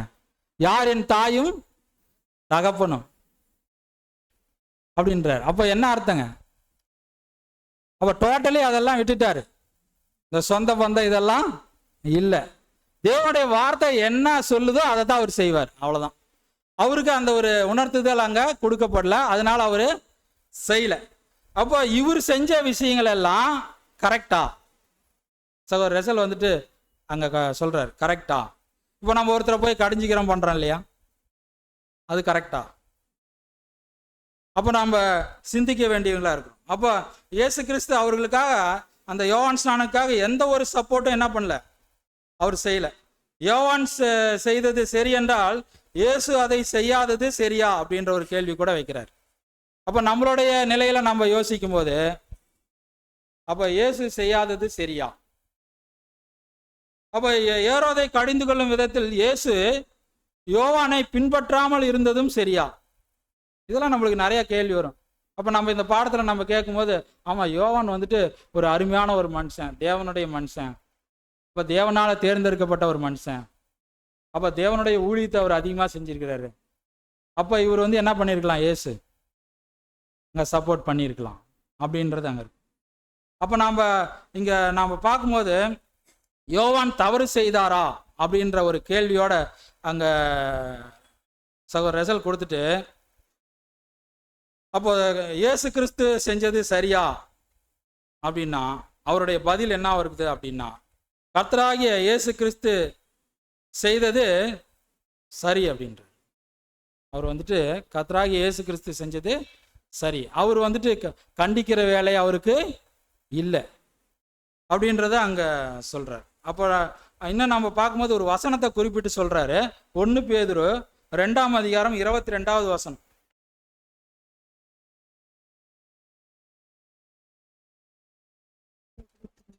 அவர் பாவம் செய்யவில்லை, அவருடைய வாயிலே வஞ்சனை காணப்படவும் இல்லை. அவர் சொல்றாரு, அவர் பாவம் செய்யவில்லை, அவருடைய வாயிலே வஞ்சனை காணப்படவும் இல்லை. அப்போ யோவான் ஸ்நானகனுக்கு வஞ்சனை இருக்கா? அந்த கேள்வியும் அவரே கேட்குறாரு. அப்போ அவரை பத்தி நம்ம பார்க்கும்போது இங்க என்ன சொல்றாருன்னா, சிம்பிளா கொண்டு வர. எப்படி சொல்றாருன்னா, யோவான் ஸ்நானகனுடைய ஊழியம் வேற, கர்த்தருடைய ஊழியம் வேற, அவ்வளவுதான் பிரிச்சுட்டார். இதை நாம ரொம்ப போய் என்ன பண்ண வேண்டான்ட்டாரு, ஆராய வேண்டாம் சொல்லிட்டு. இப்போ உதாரணத்துக்கு சொல்ல போனா, அப்போ யோவான் ஸ்நானகன் எப்படி வாழ்ந்தார் அப்படின்றார். அவர் வந்துட்டு ஒட்டகமயிர் தோலை பொருத்திட்டு என்ன பண்ணாரு, அவர் வாழ்ந்தார். கர்த்தராகிய இயேசு கிறிஸ்து எப்படி வாழ்ந்தார் அப்படின்னா, தையல் இல்லாத ஒரு உடை அணிந்து அவர் வாழ்ந்தார். இன்னும் நாம் சொல்ல போனா, யோவான் ஸ்நானகனுடைய உணவு முறை எப்படி இருந்துச்சு பாருங்க, ஒரு சாதாரண உணவு. அப்படிதான் எங்க பிரதர் குறிப்பிட்டார், ஒரு சாதாரண உணவு. அப்போ அவருடைய நிலையை அங்க பார்க்கும்போது, கர்த்தருடைய விதத்துல பார்க்கும்போது அவர் எப்படி உணவு சாப்பிட்டுட்டு இருந்தார் பாருங்க. அவர் எப்படி இருந்தார்னா, கனப்படுத்தி அழைக்கும் இடத்துக்கெல்லாம் என்ன பண்ணாராம். ஆனா யோவான் ஸ்நானகனுக்கு பிடிக்காதுங்க, எங்கேயும் போக மாட்டேன். இவர் போயிட்டு விருந்து, பந்தி, திருமண விழாக்கள் இதுல எல்லாம் பங்கெடுத்துக்கிட்டார். ஆனா அங்கெல்லாம் போய் எந்த ஊழியம் செஞ்சார்? இதுதான் பாயிண்ட் சொல்றேன். அவர் ஒருபோதும் தன்னுடைய இடத்தை அவர் என்ன பண்ணவே இல்லை, விடவே இல்லை. அப்போ யோவான் ஸ்நானகன் செய்த ஊழியம் ஓகே, இயேசு கிறிஸ்து செஞ்ச ஊழியம் ஓகேன்ட்டார். அப்போ நாம் பார்க்குறோம், அப்போ இயேசு கிறிஸ்து நம்ம பார்க்குறோம் போஜன பானம் பண்ணுகிறவராக இருந்தார். ஆனால் யோவான் ஸ்நானகன் எப்படி இருந்தாருங்க, உபவாசம், சுயத்தை வெறுத்தல், இதெல்லாம் பண்ணிட்டு இருந்தார். அப்போ அவருக்கும் இவருக்கும் வித்தியாசம் இருக்கு. ஆனால் அவருடைய ஊழியமும் இவருடைய ஊழியமும் பார்க்கும்போது எங்கள் பிரதர் எப்படி எழுதுறாருன்னா, இவர்கள் 2 பேரும் வேதத்தில் பிரம்மாண்டமான கதாபாத்திரங்கள். இவர்களுடைய ஊழியங்களை நாம் எந்த விதத்திலையும் நாம் வந்துட்டு விமர்சிக்க, அவங்க பிரம்மாண்டமான கதாபாத்திரம். அப்போ நாம் இங்கே பார்க்கும்போது யோவானும் கிறிஸ்துவும் நம்ம பார்க்குறோம், தங்கள் ஊழியத்தை தெய்வீக திட்ட பிரகாரம் சரியாக செய்தனர். ஆனால் இருவரும் வெவ்வேறான ஊழியத்தை அங்க செய்தாங்க. யோவான் ஸ்நானகன் ஒரு தீர்க்கதரிசி அவரு. அப்ப இயேசு கிறிஸ்து நியாய தீர்ப்புக்கு வந்தாரா அப்படின்னா இல்ல. அவர் யாரையும் கடிஞ்சு கொள்ளணும் அப்படின்றது அவசியம் இல்லை. அதே ஆயரோட அரசாட்சியில் என்ன பண்ணுவாருங்க, சபை என்ன பண்ணும், நியாய தீர்ப்பு கொடுக்கும். அவரும் அந்த நியாய தீர்ப்புக்கு சபைக்கு தலையா இருப்பார். அப்போ நாம் பார்க்குறோம், இங்க பிரதர் கொடுக்கும்போது யோவான் செய்த ஒரு ஊழியங்கள் எப்படின்னா, கடிந்து கொள்பவராகவும் சீர்திருத்தவாதியாகவும் இருப்பதும் இவருடைய ஊழியமா இருந்துச்சு அப்படின்னு சொல்லி அங்க சொல்றாரு. அப்போ இயேசுனுடைய ஊழியம் அந்த காலங்கள்ல என்ன அப்படின்னு குறிப்பிடுறாருன்னா, இந்த யோவான் ஸ்நானகன் அழைத்து வந்தார்ல ஜனங்களை, அவர் ஊழியம் செஞ்சு அதை குறிப்பிடுறப்ப எப்படி சொல்றாருன்னா, யோவான் செய்த ஊழியத்தினால் நீதியின் இடத்திற்கும் கர்த்தருடைய சித்தத்தை அறிவதற்கும் சித்தத்தை செய்வதற்குமான வைராகியத்திற்குமான ஜனங்கள் என்ன பண்ணியிருக்கிறாங்கன்னா, அந்த ஒரு யோவான் ஸ்நானகன் ஊழியத்தில் வந்திருக்கிறாங்க. எப்படியாப்பட்ட ஜனங்கள்? அதை நீதியின் இடத்திற்கு வந்திருக்கிறாங்களாம், கர்த்தருடைய சித்தத்தை அறிவதற்கு வந்தவங்களாம். அப்போ கர்த்தருடைய சித்தத்தை செய்வதற்கு வைராகியம் உள்ள ஜனங்களா வந்தவங்களாம். இவங்களெல்லாம் என்ன பண்ணிட்டாருன்னா, கர்த்தர் என்ன பண்ணிட்டார், இழுத்து அவருடைய ஊழியத்தை அங்க ஸ்டார்ட் பண்ணிட்டாராம். இயேசுவினிடத்தில் சேர்த்து கொள்வதே கர்த்தருடைய முக்கியமான ஊழியமா இருந்துச்சான். அவங்களை இழுத்து அந்த ஊழியங்களை செய்த. இதில் நமக்கு என்ன படிப்பினை அப்படின்னு சொல்லி சொல்றாரு. அப்போ இந்த 2 பேருக்கும் உள்ள விஷயங்களை நம்ம பார்க்கும்போது, நம்மளுக்கு என்ன படிப்பினை அப்படின்னா, நாம் யோவானை போல, அந்த யோவான் ஸ்நானகனை போல வனாந்தரத்தில் ஜீவிப்பதற்கும் வினோதமான உடை அணிவதற்கும் உலகத்தில் எல்லாரையும் குற்றப்படுத்துவதற்கும் கடிந்து பேசுவதற்கும் நாம் அனுப்பப்படவில்லை. நாம் தேர்ந்தெடுக்கப்படவில்லை, தெரிந்து கொள்ளப்படவில்லை. என்ன சொல்லிட்டாருங்க? உலகத்தில் இருக்கிறவங்களையெல்லாம் நாம் வந்துட்டு ஒழுங்கு பண்ணுறதுக்கு செய்யறதுக்கெல்லாம் நாம் ஆள் இல்லை அப்படின்னு அங்கே சொல்லிட்டார். அப்போ சொல்லிட்டு அப்போ அங்கே சொல்கிறாரு, கர்த்தருடைய அன்பான ஜனங்களில் சில பேர் மாத்திரம், அங்கே குறிப்பிடுறார், சில பேர் மாத்திரம், அதாவது இத்தகைய ஊழியங்களுக்காக அனுப்பப்படுதல் விசேஷமானவைகள், அதாவது இந்த அனுப்பப்படுறது விசேஷமானவைகள், மிகவும் அபூர்ணமானவைகள் என்று அவர் சொல்றார். யாராவது ஒருத்தரான், எல்லாராலையும் இதை என்ன பண்ண முடியாதான், செய்ய முடியாதான். அது வந்துட்டு ரொம்ப அருமையான விதத்தில் சத்தியத்தை சொல்லி அவங்கள கடிஞ்சு கொண்டு வர்றது ஒரு கஷ்டமான ஒரு வேலை. அப்போ நம்ம மேக்சிமம் என்ன பண்ண வேண்டான்றாரு, இந்த வேலைகளை செய்ய வேண்டான்ற. அப்போ நாம் இங்கே பார்க்கும்போது நாம் எப்படி இருக்க வேண்டும் அப்படின்னு சொல்லி இங்கே சொல்கிறாரு. நாம் தேவனுடைய அருமையான குமாரனாகிய நமது கர்த்தரை பின்பற்றுகிறவர்களாக இருக்க வேண்டும். அப்போ நம்ம கர்த்தரை பின்பற்றுகிறவர்களாக இருக்க வேண்டுமே ஒழிய யோவான் ஸ்நானகனை பின்பற்றுகிறவர்களாக இருக்க வேண்டியதில்லை அப்படின்றத அங்கே சொல்கிறார். அப்போ முக்கியமான விஷயங்களில் பிரச்சனைகளை தூண்டி விடுபவர்களாக என்ன பண்ணக்கூடாது, நம்ம பிரச்சனையெல்லாம் என்ன பண்ணக்கூடாது, தூண்டி விடுறவங்களா இருக்கக்கூடாது. அப்போ நாம் இங்கே பார்க்குறோம், அப்போ உலகத்தை சீர்திருத்துவதற்கு நம்ம வேலை அல்ல, உலகத்தை நம்ம சீர்திருத்துறதுக்கெல்லாம் நம்மளுக்கு வேலை அல்ல, உலகத்தை சரி செய்வது நமது வேலை இல்லை. அப்போ நம்ம அதிபதிகளை, ராஜாக்களை, சக்கரவர்த்திகளை, இவங்களையெல்லாம் நம்ம கடிந்து கொள்றதும் நம்மளுக்கு வேலை இல்லை. அப்போ இந்த வேலைகளையெல்லாம் நம்ம என்ன பண்ண வேண்டாம், செய்ய வேண்டாம் அப்படின்னு சொல்லிட்டார். அப்போ நாம் இங்கே பார்க்கும்போது நாம் எப்படி வாழணும்னு இங்கே சொல்கிறாருங்க. தேவன் நம்மளுக்கு இந்த உலகத்தில் எதெல்லாம் அனுமதிச்சிருக்கிறாரோ, எந்த காரியங்கள்லாம் அனுமதிச்சிருக்கிறாரோ அதையெல்லாம் நம்ம ஏற்றுக்கொண்டு வாழணுமா, அதை நம்ம வந்து சகிப்பதற்கு கற்றுக்கணுமா ஃபர்ஸ்ட். அதாவது சோதனையை சகிக்கிற மனுஷன் பாக்கியவான், அவன் உத்தமன் என்று விளங்கின பின்பு, பாருங்க எவ்வளோ அழகா வசனம். அப்போ நம்மளால என்ன பண்ண முடியல, இந்த உலகத்தில் சகிக்க முடியல. அப்போ நம்ம சகிச்சுக்கிட்டு நம்ம வாழணும்னா நம்மளுக்கு ஒரு காலப்பகுதியை தேவன் என்ன பண்ணுறாரு, கொடுக்குறார். நம்மளை என்ன பண்ணிக்கணும், நம்ம மாற்றிக்கொள்ளவங்களா இருக்கணும் அப்படின்றத நம்ம பார்க்கணும். அப்போ நம்ம பார்க்கும்போது நம்ம அவைகளை நாம் சகிப்பதற்கு, அதாவது சகித்து வாழ்வதற்கு நாம் அழைக்கப்பட்டிருக்கிறோம். நமக்கு அப்போஸ்தலர்களால் நிருபங்கள் மூலம் புத்திமதிகள் கூறப்பட்டிருக்கிறது என்று நாம் உணரணும். அப்போ நாம் வந்துட்டு நாம் பார்க்கும்போது மற்றவங்களுக்கு நாம் எப்போ பார்த்தாலும் நம்மளுக்கு என்ன பண்ணிகிட்டே இருக்கக்கூடாது, மற்றவங்களுக்கு புத்தி சொல்லிக்கிட்டே இருக்கக்கூடாது. நாம் என்ன பண்ணிக்கணும், நம்மளை மாற்றிட்டு நம்ம ஓட்டத்தை நம்ம பார்க்கணும். நம்மளுடைய எண்ணங்களெல்லாம் மற்றவங்களை பார்த்துக்கிட்டே இருந்தால் அப்போ நாம் என்ன ஆகிட்டோம்னா, நம்மகிட்ட இருக்கிற மரக்கட்டையை நம்ம என்ன பண்ணுறதில்ல, பார்க்காத மற்றவங்க கண்ணில் இருக்கிற தூசியவே பார்த்துட்டு. அப்போ நம்மளை மாற்றிக்கிட்டா நம்ம என்ன ஆகிடுவோம், ரெடி ஆகிடும். நம்ம போக்கை நம்ம என்ன பண்ணிக்கணும், மாற்றிக்கணும். ஞானமான போக்காக நம்ம புரிஞ்சு நம்ம மாற்றி நம்ம வாழ்க்கையை நம்ம ஓடுறதுக்கு நம்ம ட்ரை பண்ணணும் அப்படின்றத நம்ம பார்க்கணும். அப்போ நம்ம இங்கே பார்க்கும்போது இப்போ பைபிளில் எழுதப்பட்டதுக்கு மீறி நம்ம ஒன்றும் இல்லைன்ட்டார், சரியா? இதில் ஒன்றையும் கூட்டவும் கூடாது, குறைக்கவும் கூடாது. அப்போ புத்தி சொல்லணும்னா நீங்கள் தனியாலாம் என்ன பண்ண யார்ட்டையும் புத்தி சொல்லாதீங்க, தேவனுடைய வசனத்தை எடுத்து காட்டி புத்தி சொல்லுங்க. அந்த புத்தி சொல்றது கூட எப்படி சொல்லுங்க, சிம்பிளா சொல்லுங்கன்ட்டார். ரொம்பலாம் அவங்க கிட்ட என்ன பண்ண வேண்டாம், ரொம்ப தன்னை ஆக்ரோஷமாலாம் காட்டிக்கொள்ள தேவையில்லை. ஏன்னா அது நம்மளுடைய வார்த்தையும் இல்லை, அது யாருடைய வார்த்தை, தேவனுடைய வார்த்தை. அப்போ தேவனுடைய மனுஷங்க எப்படிதான் இருப்பாங்க, சாதாரணமா பேசுவாங்க. அப்போ யோவான் ஸ்நானகனை போல என்ன பண்ண மாட்டாங்க, பேச மாட்டாங்க. இது வந்து தேவனுடைய பிள்ளைகளாக போறவங்க, கர்த்தராகிய இயேசு கிறிஸ்து தலை மற்றும் சரீரம், அந்த ஒரு வழியில வர்றவங்க தன்னை எந்த அளவுக்கு அவங்க மாற்றிக்கொள்ளுவாங்க அப்படின்றத நாம் உணரணும். அப்போ நாம் இங்கே பார்க்குறோம். இன்னும் நம்ம சொல்ல போனால் சத்தியத்தை முழுமையாக புரிந்து கொள்ளுதல் அவசியம் அப்படின்றார்.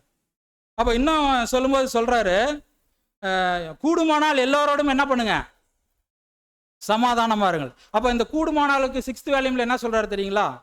சத்தியத்தின் நிமித்தம் ஒருத்தர் சரியா அவர் இருக்கிறார் அப்படின்னா அவர் கூட என்ன பண்ணுங்க, கூடுமானால். அப்போ உலகத்தார் இடத்துலையும் கூடுமானால் எல்லாரோடும் சமாதானமா இருக்குன்னா நாம போய் எனக்கு சொந்தக்காரங்க வேணும், எனக்கு அவங்க வேணும், இவங்க வேணும், நம்ம என்ன பண்ணுவோம்? ஏன்னா நம்ம கூடுகைக்கு வரும்போது ஒருத்தர் வந்துட்டார் வீட்டுக்கு அப்படின்னா நம்ம அவங்க கூட சமாதானமா இருக்கணும். கூடுமானால் சமாதானமா இருக்கணும். அப்ப கூடாத காரியம் அப்ப என்ன பண்ணணும்? நம்ம ட்ரூத்துக்கு வந்தாகணும். கூடாது, உங்ககிட்ட எனக்கு சமாதானம் இல்லைங்க. ஒருத்தர் இறந்து போயிட்டாரு, இளவுக்கு போக முடியல, சபை கூடுக இருக்குது. கூடுமானால் அவங்க கூட போய் என்ன பண்ணலாம்? அவங்க உறவு வேணும், சமாதானமா இருங்க. இல்லைன்னா சமாதானம் தேவை. இப்போ நம்ம புரிஞ்சுக்கணும். நம்ம பார்க்கும்போது கர்த்தராகிய இயேசு கிறிஸ்துவை பின்பற்றவங்க தன்னை முழுவதுமாக இழப்பாங்க. அதான் அவர் சொல்லிட்டாரு முதல்ல இதை ஆரம்பிக்கும் போது, கர்த்தருடைய உண்மையான ஊழியக்காரர்கள், உண்மையான ஊழியக்காரர்கள் தன்னை என்ன பண்ணுவாங்க, முழுவதுமா அர்ப்பணித்து வாழ ஆரம்பிச்சிருவாங்க. அநேக இழப்புகள் இருக்கும், நஷ்டங்கள் இருக்கும். அப்போ இதெல்லாம் கடந்து நம்ம என்ன பண்ணுறோம், இந்த வாழ்க்கையில் வாழ்கிறோம். நம்மளுக்கு உயிர் போகிறது எப்பன்னு சொல்ல முடியுமா? நம்மளுக்கு ஏதாவது சொல்ல முடியுமா? நம்மளுடைய ஆபத்து எப்படி வருங்க, நம்ம இறப்பு எப்படி வரும் சொல்ல முடியுமா? சொல்லவே முடியாதுங்க. ஒரு சின்ன ஒரு பூச்சி கடிச்சு அதனால பிரச்சனையாகி செத்து போயிருப்பாங்க. போறோம், ஒரு பெரிய விபத்தை அடிச்சு ஆளே என்ன பண்ணிடுவாங்க, நசுங்கிடுவாங்க, செத்துருவாங்க. நம்மளுக்கு ஏதாவது சொல்ல முடியுமா? நம்மளுக்கு கேரண்டியே இல்லைங்க. அப்ப கேரண்டி இல்லாத ஒரு வாழ்க்கையில நம்ம தேவனுக்கு உண்மையா இருக்கிறது நம்ம எப்படி இருக்கிறோம்? அப்ப நம்மளுக்கு வந்துட்டு 100 வருஷம் கன்ஃபார்ம் அப்படின்ட்டா நம்ம என்ன பண்ணுவோம்? 99 வருஷம் வாழ்ந்துட்டு, இல்லை ஒரு 99 வருஷம் வாழ்ந்துட்டு 6 மாசம் என்ன பண்ணிடலாம், தேவனுக்காக உண்மையா இருந்துடும். அப்போ உண்மையுள்ள ஊழியக்காரங்களாம் அப்படி இல்லைங்க. தேவனுக்காக அர்ப்பணிக்கப்பட்டவங்க, அவங்க என்னைக்கு உடன்படிக்கை பண்ணாங்களோ அதிலிருந்து அவங்க என்ன பண்ணணும், உண்மையுள்ள ஊழியத்தை அவங்க ஸ்டார்ட் பண்றவங்களா இருக்கணும். அதான் நம்ம பார்க்குறோம், இங்க சகோதரர் சொல்றாரு, இப்போ கூடுமானால் எல்லோரோடும் சமாதானமா இருக்கு. கூடுமானால் அது ரொம்ப முக்கியம். அப்ப இன்னொரு வசனம் கூட நம்ம வாசிக்கலாம், மத்தேயு 5:9 வாசிக்கும்.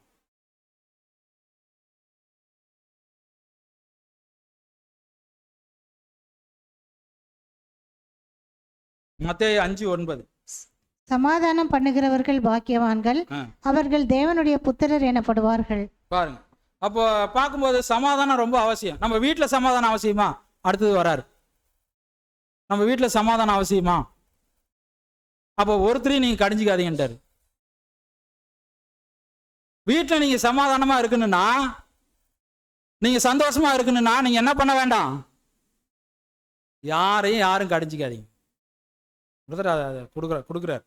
அப்ப நாம் பார்க்கும்போது இந்த கடிந்து கொள்ளுதல் தம்முடைய சொந்த குடும்பத்தில் கூட தேவையில்லை. அப்போ நாம எப்படி இருக்கலாம் அப்ப? ஆமா, ஆனா ஒரு விஷயம் சொல்றாரு, ஆனால் நம்ம குடும்பத்தில் ஒழுக்கக்கேடான விஷயத்தில் சத்தியத்துக்கு நடத்துவதற்கு நம்ம எப்படி இருக்குன்னா மிக ஜாக்கிரதை உள்ளவங்களா இருக்கணுமா. ஒழுக்கக்கேடான விஷயத்துக்கு நம்ம ஒரு நாள் என்ன பண்ணக்கூடாது, நம்ம அனுமதிக்கூடாது. பெத்தவங்களாகட்டும் இல்லை பிள்ளைகள் சத்தியத்தில் இருக்கிறவங்களாகட்டும் என்ன பண்ணிடக்கூடாது, ஒழுக்கக்கேடு அங்கே நடக்குது அப்படின்னா அதுக்கு என்ன பண்ணக்கூடாது, அனுமதிக்க கூடாது அப்படின்ட்டு. அப்புறம் இன்னொன்று என்ன சொல்றாரு, சத்தியத்திற்கு நேராய் நடத்துவதற்கும் ஜாக்கிரதையா இருக்கும். ஏன்னா வசனங்கள் சொல்லுது என்னங்க, பரிசுத்தமான மனைவியின் மூலமா பரிசுத்தம் இல்லாத கணவன் என்ன பண்ணப்படுறான், பரிசுத்தமாக்கப்படுகிறான். அப்ப சத்தியத்தில் இருக்கிற மனைவி மூலமா கணவன் என்ன பண்ணப்படுறாங்க, பரிசுத்தமாக்கப்படுறாங்க. ஒருவேளை கணவன் இருந்தா மனைவி பரிசுத்தமாக்கப்படுவாள். இப்ப கணவன் மனைவி 2 பேர் இருக்கிறாங்க, பிள்ளைகள் பார்த்தீங்களா எங்க இருந்து எங்க லிங்க் ஆகுது. அப்போ நம்மளுடைய இந்த ஒரு ஓட்டத்துல நம்ம முடிந்த வரைக்கும் எப்படிங்க, மற்றவங்களை கழிந்து கொள்ளக்கூடாது. ஆனா நம்ம எப்படின்னா மற்றவங்களை இந்த சத்தியத்தில் வழி நடத்தணும். அது ரொம்ப முக்கியமாக இருக்கு. அப்போ இன்னும் பிரதர் சொல்லும் போது நம்மளுடைய வாழ்கிற வாழ்க்கையே ஒரு பிரசங்கமாக இருக்கணுமா, கடிந்து கொள்ளுதலாக இருக்கணுமா. அப்போ நாம் பார்க்குறோம். அப்போ நம்ம பார்க்கும்போது மற்றவங்களுக்கு எப்படி இருக்குன்னா ஒரு வெளிச்சமாக இருக்கணுமா. எப்படி மற்றவங்களுக்கு ஒரு வெளிச்சமாக இருக்கணும். எப்படி நம்ம மற்றவங்களுக்கு நம்ம வெளிச்சமாக இருக்க முடியும்? இப்போ நம்ம வீட்டில் வந்துட்டு நம்ம ஒரு குடும்பமாக இருக்கிறோன்னு வச்சுக்கோங்க.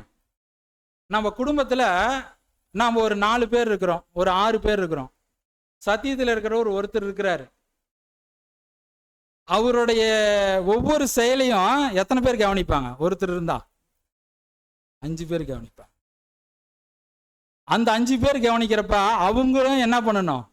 அந்த வெளிச்சத்தை பெற்றுக்கணுன்ட்டு அவங்க அந்த ஒரு வாழ்க்கையை வாழ்வாங்க. இப்போ ஒவ்வொருத்தரா அந்த மாதிரி ஒவ்வொருத்தரா மாறுறப்ப அந்த வீடு என்ன ஆயிடும்? வெளிச்சமாயிடும் இல்லையா? உண்மையா பொய்யா? நம்மளுக்கு எங்க அதிக கஷ்டம் இருக்குதுங்க இந்த வாழ்றதுல? அதிக கஷ்டம் எங்க? வீட்டில் தாங்க. ஆனால் வீட்டில் தான் நம்ம பார்க்கும்போது நம்ம வந்து உரிமையோட செயல்படுவோம். நம்ம தவறு நம்ம பண்ணோம்னா ஒருத்தர் சுட்டி காட்டுறப்ப அவன் வேலையை பாரு, உரிமையோட செய்வாங்க. ஆனா வெளியில எப்படி இருப்போம்? வெளியில எப்படி இருப்போம் நினைச்சு பார்க்கணும் நம்ம. அப்ப வெளிச்சமா இருக்கிறது வெளியிலையும் வெளிச்சமா இருக்கணும். நம்ம குடும்பத்துல நம்ம என்ன பண்ணுங்க, ஒரு முன்மாதிரியான வாழ்க்கையை நாம வாழணும். அந்த முன்மாதிரியான வாழ்க்கை எப்படி இருக்கணும் அப்படின்னா, மற்றவங்களை கடிந்து கொள்ளாதபடிக்கு தன்னுடைய வாழ்க்கையே நாம் வந்து வாழ்ந்து காமிக்கணும். எப்படி இருக்குங்க? ரொம்ப அருமையானதாக இருக்கு இல்லையா?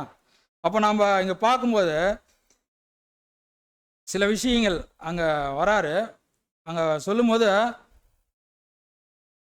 முக்கியமாக அர்ப்பணம் பண்ணாதவர்கள் இடத்துல சுயத்தை வெறுக்கும், அதாவது முழு அர்ப்பணம் பண்ணாதவர்கள் இடத்துல சுயத்தை வெறுக்கும் காரியங்களை நாம் எதிர்பார்க்க கூடாது. கடிந்து கொள்ளுதலோ திணிக்கவோ முயற்சிக்க கூடாது. அப்போ முழு அர்ப்பணம் பண்ணாதவங்கிட்ட நம்ம என்ன பண்ண முடியாது? கடிந்து கொள்ள முடியாது, திணிக்க கூடாது. அப்போ அங்கே நாம் யார்கிட்ட நாம் இதெல்லாம் சொல்லணும் அப்படின்னு சொல்கிறாருன்னா, முழு அர்ப்பணம் பண்ணிக்கிறவங்க என்ன பண்ணுவாங்க? சொன்ன உடனே அதை ஏற்றுக்குவாங்க. அந்த அர்ப்பணிப்பு மைண்ட் இல்லாதவங்க என்ன பண்ண மாட்டாங்க? ஏற்றுக்கொள்ளவே மாட்டாங்க. நம்ம எவ்வளோ வேணாலும் சொல்லலாம். அப்போ இன்னும் நம்ம வாழ்க்கையில் நாம் எப்படிங்க, நாம் ஒரு வசனம் வச்சா இன்னொருத்தர் ஒரு வசனம். அப்போ தேவனுடைய தெய்வீக திட்டம் என்ன, அவருடைய வழிநடத்துதல் என்ன, நம்ம எதுக்காக அழைக்கப்பட்டிருக்கிறோம், இதெல்லாம் நம்ம உணர்ந்தோம்னா நம்ம சில விஷயம் நம்மளுக்கு ஏற்ற ஒரு விஷயங்கள் நம்மளுக்கு வரும்போது அது சத்தியத்துக்கு ஏற்றவாறு இருக்கும்போது நம்ம என்ன பண்ணிக்குவோம்? நம்ம அதை நம்ம கேட்போம். அப்போ கேட்டு அதை உணர்ந்திருக்கும். அதான் சொல்லும்போது சொல்றாரு, அர்ப்பணம் பண்ணாதவர்கள் முழுமையான அர்ப்பணிப்பை புத்தியுள்ள ஆராதனை என உணர்ந்து தங்களுடைய சரீரங்களை தேவனுக்கான ஜீவ பலியாக ஒப்பு கொடுப்பது வரையிலும் அவங்க கிட்ட காத்திருக்கணும் அப்படின்றார். அவங்க அப்படியெல்லாம் வரணுமா? அப்படி வந்தா நம்ம என்ன பண்ணலாம்? அவங்க கிட்ட போயிட்டு சொன்னா சொல்ற வார்த்தை அவங்களுக்கு எப்படி இருக்கும்? உடனே ஸ்ட்ரைக் ஆகும். உடனே ஸ்ட்ரைக் ஆகி அவங்க உடனே என்ன பண்ணுவாங்க? தெரிஞ்சுக்குவாங்க. அதான் 5th வால்யூம்ல சொல்லும் போது அங்க பிரதர் எழுதுறாரு என்னன்னா, சபை வந்துட்டு அவருடைய வார்த்தை போன உடனே அவங்க சரி பண்ணிக்குவாங்க. எப்படின்னா, இப்போ ஒருத்தர் அப்பா மகன் இருக்கிறாருன்னா வீட்டில் ஒரு மகன் தப்பு பண்றாரு அப்படின்னா அப்பா அப்படி திரும்பி பார்த்துட்டாவே போதுமா, அந்த தப்பை என்ன பண்ண மாட்டாங்களாம்? செய்ய மாட்டாங்க. அது போலதான் சபை. அந்த வார்த்தை அங்க கிடைச்ச உடனே அவங்க தன்னை உடனே மாத்திக்கும். திரள் கூட்டம் எப்படி இருக்குன்னா அடி வாங்குங்க. அப்பா என்ன பண்ணுவாரு? சொன்னபடி கேட்கலனா அந்த மாதிரி திரள் கூட்டம். 2ஆம் மரணத்தில் இருக்கிறவங்கள என்ன பண்ணுவாரு? அப்பா பார்க்க வேண்டியது இல்லை, அவரை கடிஞ்சு கொள்ள வேண்டியது இல்லையா, அவரை திட்ட வேண்டியது இல்லை, அவரை விட்டுருவார். ஏன்னா அவர் என்ன பண்ண போறாரு? சாவ போறாரு. சாவ போறவர் அது என்ன எதுவுமே பண்ண முடியாது இல்லையா? அப்போ 2ஆம் மரணத்தில் இருக்கிறவங்களுக்கும் சிச்சை கிடையாது. அப்போ சபைக்கு அங்கே சிச்சை கிடையாது. யாருக்கு சிச்சை அதிகங்க? திரள் கூட்டத்துக்கு. அப்போ சபைக்கு சிச்சை வந்தாலும் அதை வந்து சந்தோஷத்தோட ஏற்றுக்குவாங்களாம், சந்தோஷமா போயிட்டு இருப்பாங்களாம். அவங்களுக்கு சிச்சை வருமா, அதை வந்துட்டு ஈஸியாக மூவ் ஆகிட்டு போயிட்டு இருப்பாங்களாம். ஆனால் திரள் கூட்டம் ரொம்ப கஷ்டப்படும். அதனால தான் நம்ம பார்க்கும்போது அந்த போக்காடு பார்த்தீங்கன்னா, ஆசாரிப்பு கூட உள்ள வந்துட்டு சீட்டு விழுவாத ஆடு, அது உலகத்துக்கு போயிட்டு அங்கே முடியுது. ஆனால் வாய்ப்புக்குள்ள இல்லை. அது போல தான் திரள் கூட்டனுடைய நிலை அப்படின்றத நம்ம பார்க்குறோம். அப்போ நம்ம இங்கே பார்க்கும்போது இந்த ஒரு விஷயம், அந்த ஒரு புத்தியுள்ள ஆராதனை என உணர்ந்து தங்களுடைய சரீரங்களை தேவனுக்கு ஜீவ பலியாக ஒப்பு கொடுப்பது. இந்த ஒரு வசனம் எங்க இருக்குதுங்க? ரோமர் 12:1-2 வாசிக்கலாம். அப்படி இருக்க சகோதரரே, நீங்கள் உங்கள் சரீரங்களை பரிசுத்தமும் தேவனுக்கு பிரியமுமான ஜீவ பலியாக ஒப்பு கொடுக்க வேண்டுமென்று தேவனுடைய இரக்கங்களை முன்னிட்டு உங்களை வேண்டிக் கொள்கிறேன். இதுவே நீங்கள் செய்யத்தக்க புத்தியுள்ள ஆராதனை. நீங்கள் இந்த பிரபஞ்சத்திற்கு ஒத்த வேஷம் தெரியாமல் தேவனுடைய நன்மையும் பிரியமும் பரிபூர்ணமான சித்தம் இன்னதென்று பகுத்தறியத்தக்கதாக உங்கள் மனம் புதிதாகிறதுனாலே மறுரூபமாகுங்கள். பார்த்தீங்களா? அப்போ நாம் பார்க்கும்போது அப்போ மறுரூபம் ஆகணும், அதுக்குண்டான முயற்சிகள் எடுக்கணும். அந்த மாதிரி ஜனங்கிட்ட நம்ம என்ன பண்ணலாம்? போய் நம்ம இந்த விஷயங்களை சொல்லும்போது அவங்க சொன்ன உடனே என்ன பண்ணுவாங்க? ஏற்றுக்கிட்டு அதுக்கு அந்த ஒரு பதிலாங்க. இல்லைன்னா அவங்க அந்த நிலைக்கு வர முடியல, என்ன பண்ணணுமா? நம்ம காத்திருக்கணும். அதான் சொல்கிறேன். அப்போ முக்கியமாக நம்ம பார்க்கும்போது போதகர்கள் இதை உணரணுன்றார். போதிக்கிறோம் இல்லையா? இப்போ யாருக்கிட்ட ஒரு சகோதரியோ ஒரு சகோதரனையோ உட்கார வச்சு ஒருத்தர் பேசினா கூட அது என்னதாங்க? போதிக்கிறது தான். அப்போ நாம் பார்க்குறோம் தேவனுடைய வார்த்தையிலிருந்து எடுத்து போதிக்கிறப்ப அப்போ பெரிய லெவல் முடியலும். அப்போ கன்வென்ஷன் ஸ்பீக்கர், அப்போ கன்வென்ஷனில் பார்த்தீங்கன்னா 2000 பேர் உட்காந்துட்டு இருப்பாங்க. அப்போ இந்த ஒரு போதகர்கள் எப்படி இருக்குன்னா, வேத வாக்கியத்தை நியமத்தை கர்த்தருடைய அர்ப்பணம் பண்ணி உள்ள மந்தைக்கு முன் வைப்பதற்கு நாடணும். அவ்வளோதான் சொல்றார். முன்னாடி வைக்கணும், அவ்வளோதான். ஏன்னா நம்ம ஆழமா யோசிக்கும் போது நாம் யாரா இருக்கிறோன்னா, ஊமையில சொல்லப்பட்ட கொடிகளா இருக்கிறோம். செடிகளா? செடி யாருங்க? ஆமா. அப்போ நம்ம வந்துட்டு அந்த செடியில ஒட்டி இருக்கிற கொடிகளா இருந்தா நம்ம அதிக கனிகள் தருவோம் இல்லையா? கனிகள்ன்றது தேவனுடைய வார்த்தைக்கு ஏற்ப வாழ்க்கை. அப்படி இல்லை அப்படின்னா அந்த செடி ஒட்டி இருக்கிற கொடி, அந்த கொடி கனி தரலினா அதை தோட்டக்காரர் என்ன பண்ணுவாருங்க? கட் பண்ணி போட்டுருவார். அவ்வளோதான். அப்போ இந்த கட் பண்ற வேலை யாரோடைய வேலைங்க? நம்ம வேலையா? நம்மளுக்கு வேலையே இல்லை. ஒரு கொடி இன்னொரு கொடி என்ன பண்ணக்கூடாதுன்றாரு?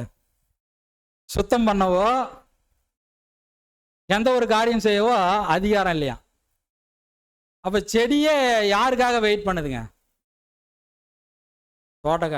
தோட்டக்காரர் வந்து அதை சுத்தம் பண்ணி விட்டு அவருக்கு சரி பண்ணி விடணும். இல்லாட்டி அவர்கிட்ட இந்த கொடி ஒட்டிக்கிட்டே இருந்து கனி கொடுக்காத அது இழுத்துக்கிட்டே இருந்துச்சுன்னா இவருக்கு எப்படி இருக்கும் பாருங்க. அப்போ ரொம்ப யோசிக்கணும். அதுபோல நம்ம பார்க்கும்போது கர்த்தருடைய அர்ப்பணம் பண்ணி உள்ள மந்தைக்கு இந்த விஷயங்களை முன் வைக்கணும். அவ்வளோதான். அது வாழ்றதும் வாழாததும் யாரோடைய பிரியம்? மந்தையினுடைய பிரியம். அது வாழலைன்னா கட் பண்ணுறது யாரோடைய வேலை? தேவனுடைய வேலை. அது நம்மளுடைய வேலை இல்லை அப்படின்றத நம்ம பார்க்கணும். அப்போ நாம் பார்க்கும்போது சகோதரர் முடிவுக்கு வராரு. எப்படின்னா, இந்த புதிய யுகத்திற்குள்ளாகிய புதிய யுகத்திற்குரியவர்களாகிய நாம் இந்த ராஜ்யத்தின் ஸ்லாக்கியம் மற்றும் வாய்ப்புகளை உறுதியாக பற்றி கொண்டு இருக்கணும் அப்படின்னு சொல்றாரு. எப்படி சொல்றாங்க? இந்த ஒரு புதிய யுகத்திற்குரியவர்களாகிய நாம். புதிய யுகம் எதுங்க?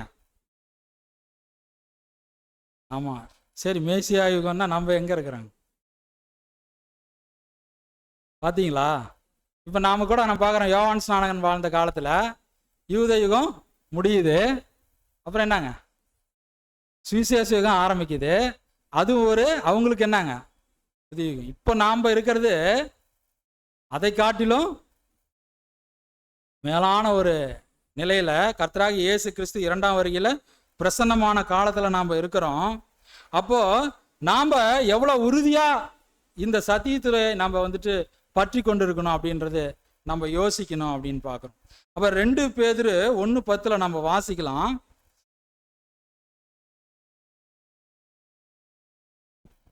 ஆகையால் சகோதரரே, உங்கள் அழைப்பையும் தெரிந்து கொள்ளுதலையும் உறுதியாக்கும்படி ஜாக்கிரதையாய் இருங்கள். இவைகளை செய்தால் நீங்கள் ஒரு காலம் இடறி விழுவதில்லை. பாருங்க, ஆகையால் சகோதரர் உங்கள் அழைப்பையும் தெரிந்து கொள்ளுதலையும் உறுதியாக்கும்படி ஜாக்கிரதை உள்ளவராக இருங்கள். அப்ப ஜாக்கிரதையா இருக்கணுங்க. இவைகளை செய்தால் நீங்கள் ஒரு காலம். அப்போ அங்க சொல்லி அனுப்புறாருல கர்த்தராகிய இயேசு கிறிஸ்து யோவான் கிட்ட. அப்ப இடறத குறித்து அங்க கூட பேசுறாரு. அப்போ நாம் பார்க்கும்போது இன்னைக்கும் நாம் அந்த ஒரு அழைப்பையும் தெரிந்து கொள்வதிலையும் உறுதியாக்கும்படி ஜாக்கிரதையா இருந்தோம் அப்படின்னா நாம் ஒரு காலம் என்ன பண்றதில்ல, சரி போவதில்லை. அப்போ நாம் எப்படி அதில் ஜாக்கிரதையா இருக்க முடியும்னா நம்ம தேவனுடைய வார்த்தைகள் தான் நம்மளுக்கு. அந்த வார்த்தைகள் நாம் சரியா பிடிச்சுக்கிட்டோம் அப்படின்னா நம்ம ஒரு காலம் இடறி போவதில்லை. இந்த சகோதரர் வந்துட்டு அந்த 2 பேதுரு 1:4-11 வசனத்தை கொடுக்குறாரு. நீங்க அப்படியே பொறுமையா அதை நல்லா தெளிவா வாசிங்க. அப்படியே நீங்க அப்படியே கேளுங்க. இச்சையினால் உலகத்திற்கு உண்டான கேட்டுக்கு தப்பி திவ்ய சுபாவத்திற்கு பங்கு உள்ளவர்களாகும் பொருட்டு மகா மேன்மையும் அருமையுமான வாக்குத்தத்தங்களும் அவைகளினாலே நமக்கு அளிக்கப்பட்டிருக்கிறது. இப்படி இருக்க நீங்கள் அதிக ஜாக்கிரதை உள்ளவர்களாய் உங்கள் விசுவாசத்தோட தைரியத்தையும், தைரியத்தோட ஞானத்தையும், ஞானத்தோட இச்சை அடக்கத்தையும், இச்சை அடக்கத்தோட பொறுமையையும், பொறுமையோட தேவ பக்தியையும், தேவ பக்தியோட சகோதர சிநேகத்தையும், சகோதர சிநேகத்தோட அன்பையும் கூட்டி வழங்குங்கள். இவைகள் உங்களுக்கு உண்டாயிருந்து பெருகினால் உங்களை நம்முடைய கர்த்தராகிய இயேசு கிறிஸ்துவை அறிகிற அறிவினாலே வீணரும் கனி அற்றவருமாய் இருக்க ஒட்டாது.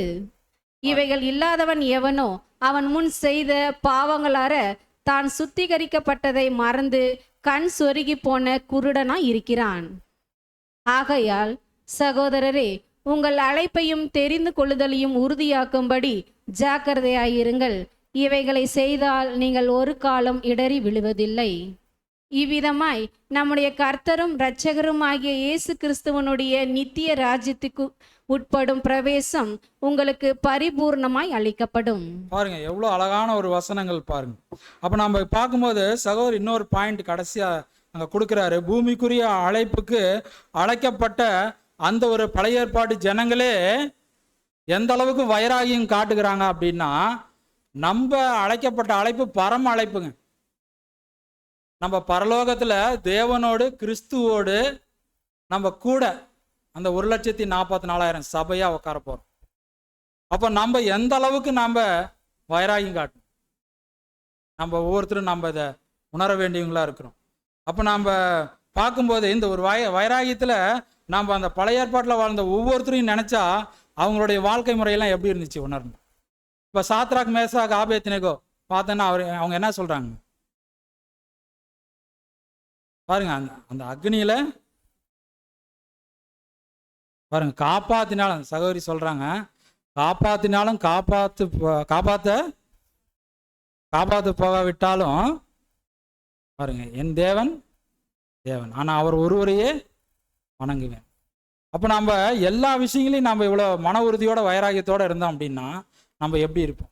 இப்போ அநேக விஷயங்கள் நம்ம பார்க்குறோம். இன்றைக்கு நம்ம பார்த்தது யாரை பார்த்தாங்க? முற்பிதா பாருங்க, யோவான் ஸ்நானகன். அவருடைய வைராகியம் எப்படி இருந்துச்சு? அவர் பாருங்க எவ்வளோ ஒரு தேவனுடைய சத்தியத்தை சொல்றதுக்கு எவ்வளோ வைராகியமாக வாழ்ந்திருக்கு. அப்போ இது போல அநேகரை நம்ம என்ன பண்ணிக்கிட்டே இருக்கலாம், சொல்லிக்கிட்டே இருக்கலாம். அதான் நம்ம பார்க்கும்போது எபிரேயர் 12:1 நம்ம வாசி முடிக்கலாம். ஆகையால் மேகம் போன்ற இத்தனை திரளான சாட்சிகள் நம்மை சூழ்ந்து கொண்டிருக்க, பாரமான யாவற்றையும் நம்மை சுற்றி நெருங்கி நிற்கிற பாவத்தையும் தள்ளிவிட்டு விசுவாசத்தை துவக்குகிறவரும் முடிக்கிறவருமாயிருக்கிற இயேசுவை நோக்கி நமக்கு நியமித்திருக்கிற ஓட்டத்தில் பொறுமையோடு ஓடக்கடவோம். பாருங்க, அப்போ நமக்கு நியமித்திருக்கிற ஓட்டத்தை நம்ம என்ன பண்ணுங்க? பொறுமையோடு. அப்போ பொறுமையோடுனா இங்க சரியான டிரான்ஸ்லேஷன் என்னங்க? சீராக. ஒரே மாதிரி நம்ம என்ன பண்ணுங்க, தேவனுக்கு பிரியமான ஒரு வாழ்க்கையை நம்ம ஓடி நம்ம முடிக்கணும். இந்த ஒரு வாய்ப்பை கொடுத்த பிதாவாகிய தேவனுக்கும் கர்த்தராகிய இயேசு கிறிஸ்துவின் நான் நன்றி கூறிக்கொண்டு பொறுமையோடு கேட்ட யாவரையும் தேவன் தாமே ஆசீர்வதிப்பாராக.